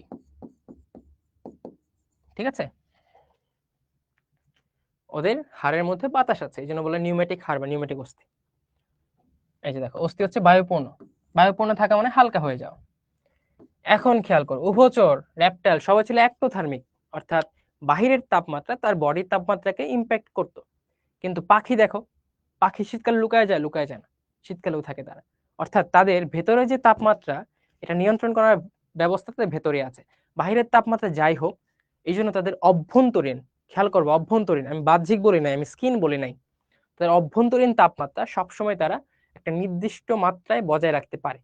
এই জন্য তারা হচ্ছে এন্ডোথার্মিক বা সমুষ্ণ শোণিত। শোণিত মানে কি জানো? রক্ত। শোণিত মানে হচ্ছে রক্ত, অর্থাৎ তাদের রক্তের তাপমাত্রা সবসময় সমান থাকে, বাইরের তাপমাত্রা যাই হোক। এই জন্য পাখি হচ্ছে এন্ডোথার্মিক। এন্ডো মানে ভেতরে, অর্থাৎ তাদের তাপমাত্রার যে নিয়ন্ত্রণ সেটা ভেতরেই হয়, এন্ডো ভেতরেই হয়। অর্থাৎ রক্তের তাপমাত্রা, শোণিতের তাপমাত্রা সবসময় সমান থাকে, সমান উষ্ণ থাকে, ঠিক আছে? ওদের শব্দ সৃষ্টিকারী অঙ্গ থাকে সিরিংস, জাস্ট পড়ে রাখবা। ওদের হৃৎপিণ্ড কি? সম্পূর্ণভাবে 4 প্রকোষ্ঠ। আমরা জানি উন্নতির দিকে যাচ্ছি, সরীসৃপে ছিল অসম্পূর্ণ 4 প্রকোষ্ঠ কুমির বাদে, আর পাখিতে যেটা আরেকটু উন্নত হবে, এই হচ্ছে সম্পূর্ণভাবে 4 প্রকোষ্ঠ বিশিষ্ট হৃৎপিণ্ড থাকে তাদের, ঠিক আছে? তো আমি আবারও যদি একটু বলি, ওদের উড়তে সহায়তা করার জন্য, ওদের বডি যাতে একটু লাইট বা হালকা হয়, এর জন্য ওদের হাড়ের মধ্যে বায়ুপূর্ণ থাকে। বাতাস থাকার কারণে কি হয়, একে তো বাতাস তার বুয়ন্সি বা প্লবতা দিবে, অর্থাৎ উঠতে সহায়তা করবে। আর হাড়টা যদি নিরেট থাকতো বা সব ভরা থাকতো হাড়ের ম্যাটেরিয়ালস দিয়ে, তখন একটু ভারী হইতো বেশি, ঠিক আছে? তো বাতাস থাকার কারণে ওজনটা কমে যাচ্ছে, এবং বাতাস থাকার কারণে প্লবতা বা বুয়েন্সি পাচ্ছে, যেটা তাকে উঠতে সহায়তা করছে। এরা তো দাঁত বা চোয়াল টোয়াল এগুলো কিছু নাই, ওর থেকে চঞ্চু বা বিক থাকে, বিক বা চঞ্চু। ওদের হৃৎপিণ্ড 4 প্রকোষ্ঠ বিশিষ্ট। ওদের, ওরা হচ্ছে এন্ডোথার্মিক, অর্থাৎ সমউষ্ণ শোণিত, সমউষ্ণ সমান তাপমাত্রা, উষ্ণতা তাপমাত্রা শোণিত রক্ত, অর্থাৎ ওদের রক্তের তাপমাত্রা সবসময় একটা নির্দিষ্ট রেঞ্জে থাকে। বাহিরের তাপমাত্রা যাই হোক না কেন, ওরা ওদের ভেতরের রক্তের তাপমাত্রা তারা নিজেরা মেনটেন করতে পারে। এই জন্য ওরা হচ্ছে এন্ডোথার্মিক। যেখানে আমরা র্যাপটাইলস এবং অ্যামফিবিয়ানের ক্ষেত্রে দেখেছিলাম, অর্থাৎ সরীসৃপ এবং উভচরের ক্ষেত্রে দেখেছিলাম, তার নিজের বডির তাপমাত্রা নিজে নিয়ন্ত্রণ করতে পারতো না, অর্থাৎ ওদের বডির তাপমাত্রা নিয়ন্ত্রিত বাহির দিয়ে, একটো বা বাহিরের পরিবেশ দিয়ে, অর্থাৎ ওরা ছিল একটোথার্মিক। বায়ুথলি কই পাওয়া যায়? ওই যে অ্যাভেসে পাবো, তাই না? আচ্ছা, এখন চলে আসো ল্যাটিন। মামা থেকে আসছে মানে ব্রেস্ট থেকে আসছে ম্যামালিয়া। তো নাম থেকে বুঝতে পারছো যাদের স্তন গ্রন্থি আছে এরা হচ্ছে ম্যামালিয়া। তো ফিমেল এবং মেল দুজনের ক্ষেত্রে স্তন গ্রন্থি বিদ্যমান, কিন্তু পার্থক্যটা কোথায়? অ্যাক্টিভ। তো ফিমেলের ক্ষেত্রে একটা স্টেজের পরে স্তন গ্রন্থিগুলো অ্যাক্টিভ হয়, কার্যকর হয়, আর পুরুষের ক্ষেত্রে অকার্যকর থাকে। ঠিক আছে, এই হচ্ছে পার্থক্য। কিন্তু স্তন গ্রন্থি বা ব্রেস্ট সবারই আছে। হ্যাঁ, এটা অ্যাক্টিভ হয় ফিমেলের ক্ষেত্রে এজের পর, আর মেইলে ন্যাচারালি সবসময় ইনঅ্যাক্টিভেটেড থাকে। তোদের কেন ম্যামালিতে রাখা হয়েছে? কারণ স্তনগ্রন্থি আছে। হ্যাঁ, ওদের নিষেক অভ্যন্তরীণ খেয়াল করেছো, তাই না? তোমরা প্রজনন পড়েছো ক্লাস 9-10-এ, সেখানে দেখেছো ডিম্বাণু শুক্রাণু সেটা কি ফিমেল বডিতে নিষেক হয়, ফার্টিলাইজেশন হয়, তাই না? তো যেহেতু বডির ভেতরে হচ্ছে, তো অভ্যন্তরীণ। জরায়ু আছে, মানুষের জরায়ু আছে না, ইউটেরাস, জরায়ুজ। এন্ডোথার্মিক, আমরা তো নিজের তাপমাত্রা নিজে নিয়ন্ত্রণ করতে পারি, বা একটা গরু পারে, একটা ছাগল পারে, ঠিক আছে, এখানে ইঁদুর পারে, ঠিক আছে, তারপর যে এই যে ভাল্লুক পারে, তো সবাই পারে। এই জন্য হচ্ছে এন্ডোথার্মিক বা সমউষ্ণ শোণিত, কারণ আমরা বডির তাপমাত্রা ভেতরের মধ্যেই কন্ট্রোল করতে পারি। অক্সিপিটাল কন্ডাল থাকে দুইটা, এটা জানার দরকার নেই। যে অক্সিপিটাল পেছনে একটা হাড়, যেটা তোমার ভার্টিব্রার সাথে, অর্থাৎ এক নম্বর গ্রীবাদেশীয় ভার্টিব্রার সাথে লাগানো থাকে। তো এখানে কন্ডাইল থাকে দুইটা। কন্ডাইল মানে হচ্ছে তোমার এই যে কশেরুকা বললাম, গ্রীবাদেশীয় কশেরুকা এবং অক্সিপিটালের একটা কানেকশন পয়েন্ট, এটা জানলে হবে। গ্রীবাদেশীয় কশেরুকা এবং অক্সিপিটাল বোনসের মাথার খুলি এবং ভার্টিব্রার যে কানেকশন পয়েন্ট, এটা হচ্ছে কন্ডাইল দিয়ে হয়। এতটুকু জানলে হবে। হৃৎপিণ্ড কি সম্পূর্ণভাবে চার প্রকোষ্ঠ, অর্থাৎ দুইটা,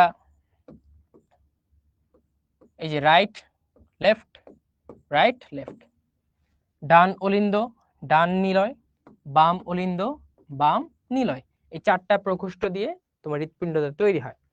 আর দ্বিচক্রীয় সংবহন তন্ত্র, এটা একটু বলে দিন। দ্বিচক্রীয় মানে কি? দ্বি মানে কি? দুই। দ্বি মানে দুই। দ্বিচক্রীয় মানে কি? দুইটা সাইকেল হবে। খেয়াল করো, আমরা আগের ক্লাসে পোর্টাল সার্কুলেশন পড়াইছিলাম, তখন বলছিলাম বডিতে, এটা ধরো হার্ট, হার্ট কি করতেছে? বডির সব জায়গা থেকে ব্লাড সে নিচ্ছে। এই যে এখান থেকে হার্ট সব ব্লাড নিল, এটা একটা দিক। আবার হার্টেই কিন্তু বডিতে ব্লাড পাঠাচ্ছে।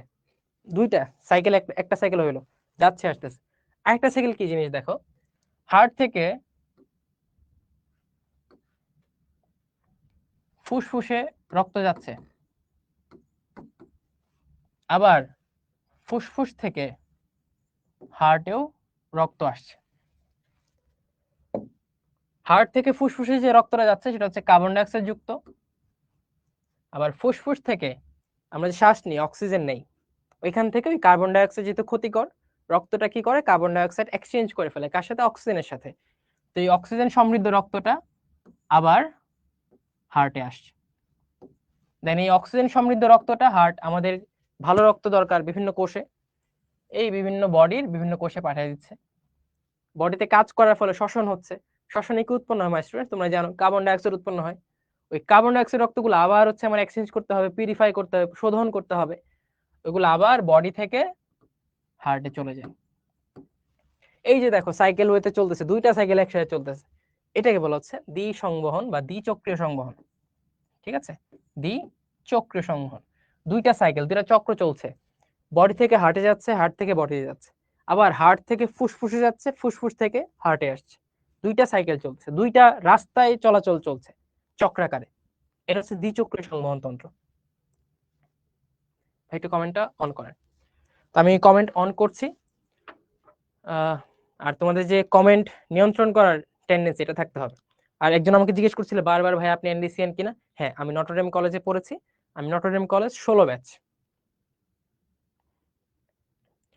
ভাই লাস্টের দিকে বুঝি নাই, বুঝছে?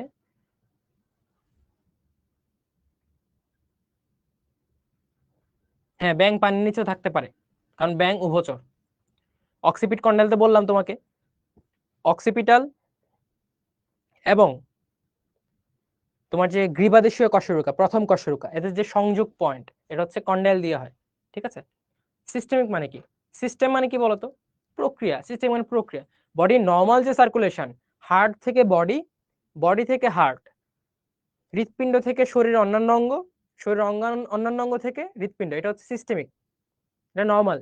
আবার হৃৎপিণ্ড থেকে ফুসফুস, ফুসফুস থেকে আবার হৃৎপিণ্ড, এটা হচ্ছে পালমোনারি বা ফুসফুসীয় সংবহন তন্ত্র। অক্সিপিটাল, অক্সিপিটাল হচ্ছে ভাই একটা হাড্ডি, এটা অস্থি, মাথার পেছনে, মাথার করটিকার মধ্যে একটা অস্থি হচ্ছে অক্সিপিটাল। ঠিক আছে, অক্সিপিটাল হচ্ছে হাড্ডি। আচ্ছা, আমরা যাচ্ছি যাচ্ছি ডায়াফ্রাম আমরা যাব। লার্ভা দশাটা আরেকবার বলেন। আচ্ছা ঠিক আছে ভাই, আমি বুঝতে পেরেছি তোমার কোশ্চেনটা, আমি তোমার কোশ্চেন আনসার দিব। অফ করে দেন। শক, তারপরে ম্যামালি আরো কিছু ক্যারেক্টার আছে, অমরা বা প্লাসেন্টা, তোমরা পড়েছো প্রজননে প্লাসেন্টা থাকে তাই না? মার্সুপিয়াম কি বুঝো? এই যে মার্সুপিয়াম হচ্ছে ক্যাঙ্গারু, এর ভেতরে দিয়ে একটা থলে আছে, থলের মধ্যে সে বাচ্চাটাকে ধরে রাখে, এটা হচ্ছে মার্সুপিয়াম। জরায়ু থাকে, যোনি থাকে। ওকে, ইউটেরাস এন্ড ভ্যাজাইনা। আচ্ছা এখন তোমাদের আমি এটা এক্সপ্লেন করি, তারপর কোশ্চেনের দিকে যাব। সেই নাম দেখো, হৃৎপিণ্ডে মাছে দুইটা থাকবে বলছিলাম, মাছে দুইটা, তো তিনটা মাছ দুইটা করে। অ্যামফিবিয়া তিন প্রকোষ্ঠ। র্যাপটাইল অসম্পূর্ণভাবে চার, ব্যতিক্রম কি ছিল? ব্যতিক্রম ছিল কুমির, কুমির হচ্ছে সম্পূর্ণভাবে চার। অ্যাভেস ম্যামালিয়া দুইজনে হচ্ছে চার প্রকোষ্ঠ করে। এই হচ্ছে তোমার একটা, সবাই কোনো কথা না, 1 মিনিট এই চার্টটা দেখবা, আমি সব এক্সপ্লেন করেছি, জাস্ট 1 মিনিট এই চার্টে দিয়ে খেয়াল করো, 1 মিনিট চার্টটা দেখো, খুব কেয়ারফুলি দেখবো। ওকে,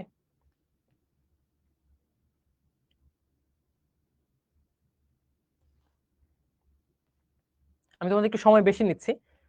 তো আমি বিশ্বাস করি যে তাড়াহুড়া করে পড়ার থেকে 5 মিনিট সময় যদি বেশি লাগে, আমি যে স্লো অ্যান্ড স্টেডিলি পড়াশোনাটা করাই, সেই ক্ষেত্রে হয়তো তোমাদের উপকারটা বেশি হবে।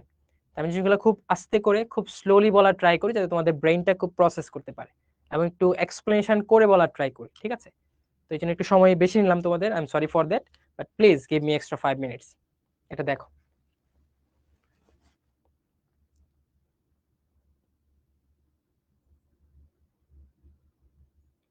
সবকিছু আমরা বলেছি। স্কিন কার আছে, চলনাঙ্গ, মাছের তো পাখনা থাকবে, অ্যামফিবিয়ার পা, পাখির আছে ডানাও আছে, পা আছে। ফুসফুস, পানিতে থাকলে ফুলকা, তো মাছ যেহেতু পানিতে থাকে ফুলকা, বাকি সবার ফুসফুস আছে। প্রকোষ্ঠ খুবই ইম্পর্টেন্ট, হৃৎপিণ্ডের প্রকোষ্ঠের সংখ্যা জানতে হবে, এটা হচ্ছে very very important, most important. রক্ত খেয়াল করো, মাছ, অ্যামফিবিয়া আর হচ্ছে সরীসৃপ সবাই ছিল শীতল রক্তবিষ্ট বা অ্যাক্টোথার্মিক। বাকি যেগুলো, এগুলো সমুষ্ণ শোণিত বা উষ্ণ রক্তবিশিষ্ট বা এন্ডোথার্মিক। করটিক স্নায়ু অর্থাৎ তোমার ব্রেইন থেকে বা মস্তিষ্ক থেকে যে স্নায়ুগুলো আসে, এটা হচ্ছে করটিক স্নায়ু। তোমরা জাস্ট এই দুইটা মাথায় রাখবা, ম্যামালিয়া অর্থাৎ স্তন্যপ্রায়ী এবং পাখি, ওদের হচ্ছে 12 জোড়া। ঠিক আছে, আর যে র্যাপটেলও 12 জোড়া থাকে, বাট এত ইম্পর্টেন্ট না, একটু আসে না। আর যেহেতু উভচর এবং মাছ আরো কম উন্নত, ওদের ক্ষেত্রে আরো কম থাকবে, 10 জোড়া থাকে।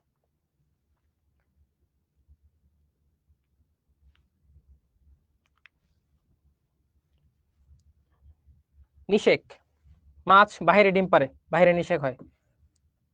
উভচর সেম, কিন্তু র্যাপটাইল থেকে সবার হচ্ছে অন্তঃনিষেক। প্রসব, এরা ডিম পারে, মাছ এবং উভচর। সরীসৃপের কিছু প্রাণী ডিম পারে, কিছু হচ্ছে বাচ্চা প্রসব করে। অ্যাভেস, নিষিক্ত, ডিম পারে, ডিম ফুটে বাচ্চা হয়। ঠিক আছে, পাখির ডিম ফুটে বাচ্চা হয়, জানো তোমরা।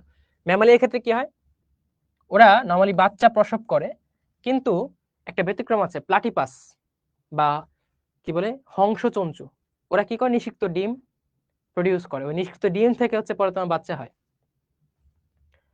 ডায়াফ্রাম খুব ইম্পর্টেন্ট। ডায়াফ্রাম কি জিনিস, চলো আমরা পরের স্লাইডে বলে দিই। উদাহরণ তো জানোই, ডায়াফ্রামটা বলে দিই। ধরো এটা তোমার চেস্ট বা বক্ষ, বুক, এটা তোমার অ্যাবডোমেন বা উদর বা পেট। এই বক্ষ এবং উদর, ঠিক আছে, বা থোরাক্স বা অ্যাবডোমেন, একে পার্টিশন দেওয়ার জন্য এরকম গম্বুজ আকৃতির এই যে দুইটা ডোম দেখলা, এই যে দুইটা ডোম, গম্বুজ আকৃতির দুইটা পর্দা থাকে, বা একটা পর্দা, দুই ডোম বিশিষ্ট, দুই গম্বুজ বিশিষ্ট একটা পর্দা থাকে, এটাকে বলা হচ্ছে ডায়াফ্রাম। আমি যদি এক কথায় বলি, তোমাদের এটা জানলেই হবে। ডায়াফ্রাম হচ্ছে মধ্যচ্ছদা, এই যে মাঝখান দিয়ে ছেদ করেছে, মধ্যচ্ছদা, মধ্যচ্ছদা মাঝখান দিয়ে। কার মাঝখান দিয়ে ভাইয়া? বক্ষ এবং উদর, থোরাক্স এবং অ্যাবডোমেনের পার্টিশন দেওয়া বা ভাগ করা, মাঝখান দিয়ে যেটা করে সেটা হচ্ছে তোমার ডায়াফ্রাম। সোজা কথায় বলতে গেলে ডায়াফ্রাম হচ্ছে একটা পর্দা যার মাধ্যমে বক্ষ এবং উদর আলাদা করা থাকে। ঠিক আছে, ক্লিয়ার?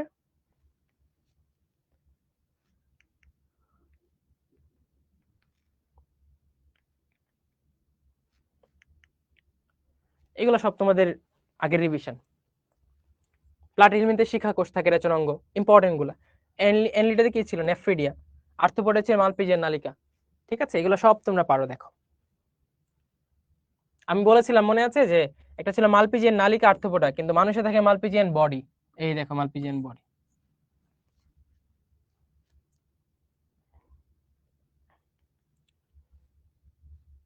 কোনটা কি নামে পরিচিত একবার যদি আমি বলি, পরিফেরা ছিল ছিদ্রাল প্রাণী।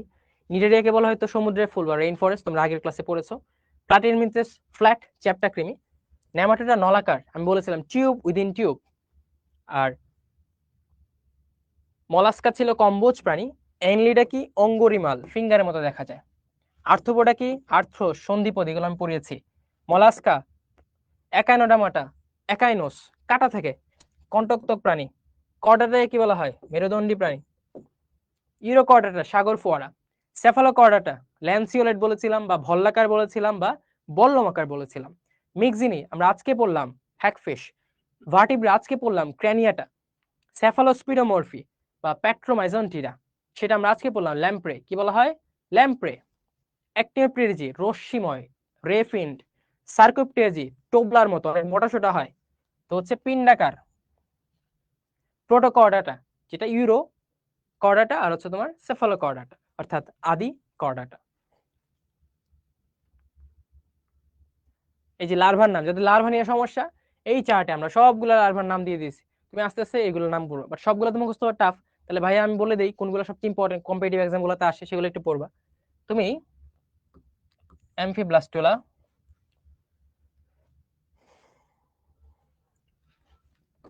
মলাস্কার লার্ভা গুলা পড়বা। অ্যানেলিডারটা very important, very very important. এই নেমাটোডার এই র্যাবডিটিফর্ম এবং মাইক্রোফাইলিয়া ভেরি ইম্পর্টেন্ট। আমরা ল্যাম্প্রেসকে পড়েছি, অ্যামোসিট লার্ভা। ঠিক আছে, একানোডা মানে হচ্ছে বাইপিনারিয়া, এই নামটা পড়বা। তো তোমরা এইগুলো পড়তে পারো লার্ভা থেকে, যদিও আমার মতে সবচেয়ে বেশি মলাস্কা থেকে আসে আর অ্যানেলিডা থেকে আসে, বাট বাকি যেগুলো দেখাই দিলাম সেগুলো পড়তে পারো। সবগুলো রিডিং দিবা। ঠিক আছে, ভাইয়া যেগুলো বলবে ক্লাসে, যেগুলো স্যার ইম্পর্টেন্ট বলবে, সেগুলো বারবার একটু রিডিং দেওয়ার ট্রাই করবে। ঠিক আছে,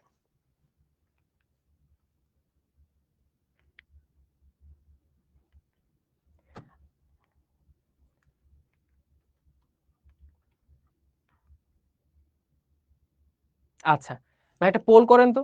এই লাস্ট তোমরা যে ক্লাসটা করছো, আমি একটা পোল করছি এই অবজেক্টিভে, সবাই দেখি কি আনসার দিতে পারো, দেখি সঠিক আনসার কয়জন দেয়, তাহলে বোঝা যাবে ক্লাসটা কেমন করেছো। এই তুমি কি আসো না চলে গেছো বলো তো? ভাই আসো ওরা? আচ্ছা থ্যাংক ইউ, তোমরা তোমাদের প্রেজেন্স দিয়ে আমাকে ধন্য করছো। তো এটা আনসারটা দিয়ে দাও। মধ্যচ্ছদা বা ডায়াফ্রামের ভিত্তিতে কোন পর্বের বা ডায়াফ্রাম থাকে? কোন পর্বের প্রাণীর ডায়াফ্রাম কার থাকে?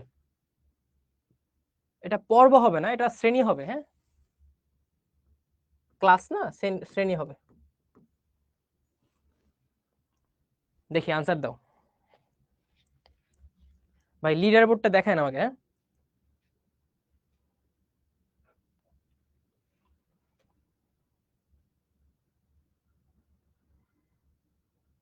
আচ্ছা এখন হচ্ছে আনসার গুলা দেখেন। আচ্ছা, তোমরা 148 জন দিয়েছো ডি, মানে ম্যামালিয়া, তারা হচ্ছে তোমার রাইট। আমরা একটু আগে পড়লাম ডায়াফ্রাম মানে যা তোমার বুক এবং পেটকে আলাদা করে, এটা হচ্ছে মধ্যচ্ছদা বা ডায়াফ্রাম। এটা কাদের থেকে? ম্যামালিয়ার থাকে। তো যারা উত্তরটা ভুল করেছো তারা আবার ক্লাসটা বাসায় রিওয়াইন্ড করবা এবং এখনই ভালো করে পড়ে ফেলবা। আচ্ছা ওকে ঠিক আছে। কিছু ইম্পর্টেন্ট কোয়েশ্চেন। আর আজকের আমার ফান ওয়ার্ক করতে লেট করা যাবে না।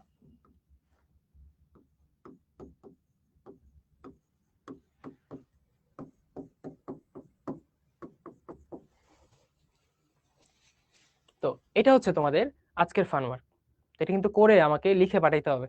আর তোমরা মন খারাপ করবে না, হয়তো অনেকে লিখে পাঠা আমি দেখতে পারি না, বাট হয়তো আমি ইন জেনারেল একটা ইনস্ট্রাকশন দিয়ে দিব, বা যারটা চোখে পড়ে তারটা দেখে ফেলি এবং সবারটাই দেখা ট্রাই করি। বাট যদি কোনটা মিস আউট হয়ে যায়, I am really really sorry for that. ঠিক আছে, তো এটা হচ্ছে আজকের হোমওয়ার্ক। ঠিক আছে, ওকে ভালো করে করতে হবে। Any question? No no no.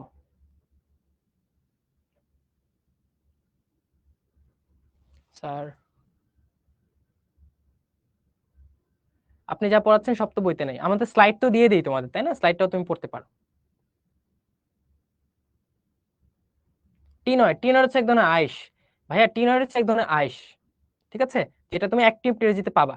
সিরিংস হচ্ছে পাখির শব্দ করার একটা যন্ত্র, শব্দ তৈরির যন্ত্র হচ্ছে তোমার সিরিংস।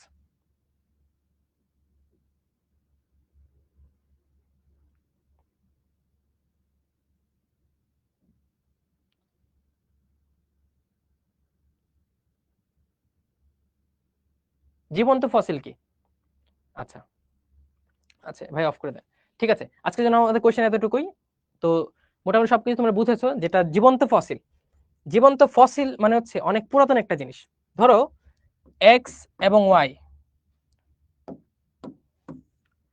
এই এক্স এবং ওয়াই আজ থেকে 100 মিলিয়ন বছর আগে ছিল পৃথিবীতে। এর মধ্যে ওয়াই অলরেডি তোমার বিলুপ্ত, কিন্তু এই 100 মিলিয়ন বছর পর এক্স এখনো পৃথিবীতে আছে। তাহলে দেখো এটা এত পুরনো একটা জিনিস, যার সমসাময়িক বা যার সাথে যেগুলা ছিল ওয়াই, সেগুলো অলরেডি বিলুপ্ত পৃথিবী থেকে। এই এক্স প্রাণী ওই বিলুপ্ত প্রায় প্রাণীর সাথে যাত্রা শুরু করেও এখনো পৃথিবীতে টিকে আছে। অর্থাৎ তার সমসাময়িক গুলা বা তার সাথের গুলা অলরেডি ফসিল, মরে গেছে, মরে পৃথিবীতে জীবাশ্ম হয়ে গেছে, কিন্তু সে এখনো বেঁচে আছে। কিন্তু তার জন্মটা হয়েছে কি ওই ফসিল আমলে, অনেক অনেক আগে, কিন্তু সে এখনো বেঁচে আছে। এটা হচ্ছে জীবন্ত ফসিল, যা শুরু অনেক অনেক আগে। ওই শুরুর সময় অন্যান্য জিনিসপত্র মরে পচে ফসিল হয়ে গেছে, কিন্তু সে এখনো বেঁচে আছে। সে হচ্ছে জীবন্ত ফসিল। এটা হচ্ছে জীবন্ত ফসিল বা লিভিং ফসিল।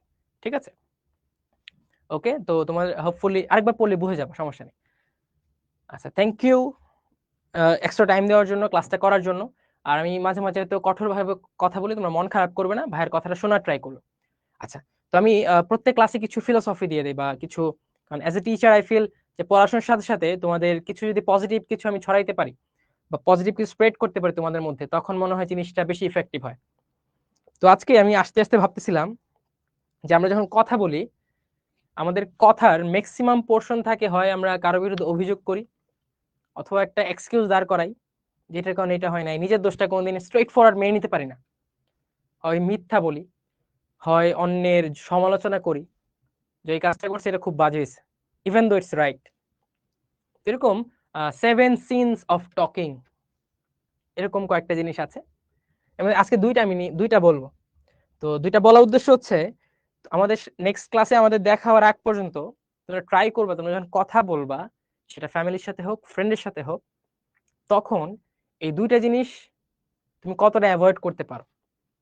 দেন 7 দিন পর তুমি দেখবা যে তোমার কথা বলায়, তোমার মানুষের সাথে কথা বলার সম্পর্কে বা মানুষের সম্পর্কে কোনো চেঞ্জ আসছে কিংবা তুমি নিজেকে বেটার ফিল করছো কিনা। একটা হচ্ছে তোমার এক্সকিউজ, কোনো এক্সকিউজ দিবা না তুমি আজকে, আজকে থেকে।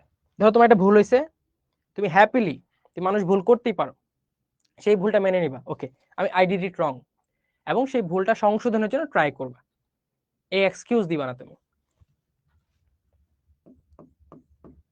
সেকেন্ড হচ্ছে কমপ্লেনিং,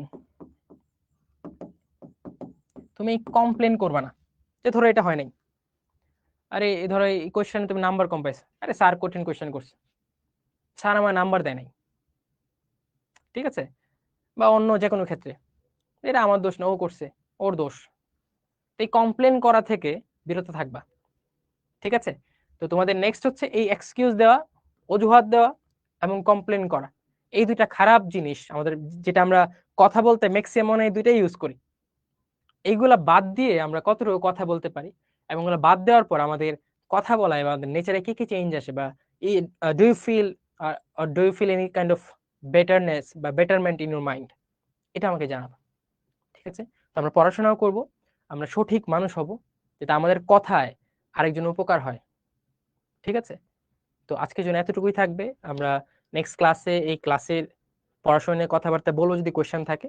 তো হোপফুলি আমি আমার সর্বোচ্চ চেষ্টা করেছি বোঝানোর জন্য। তোমরা একবার পড়বে, পড়ে এই চ্যাপ্টার পুরাটা যে পড়লা, পুরাটা পড়ে নোট ডাউন করবে যে এই টপিকগুলো এই চ্যাপ্টার থেকে পড়েছে, এবং এই চ্যাপ্টার থেকে 5টা ক্রিয়েটিভ এবং 20টা অবজেক্টিভ তুমি যে কোনো বইয়ের পেছনে আছে, ওইগুলো সলভ করার ট্রাই করবে, ঠিক আছে?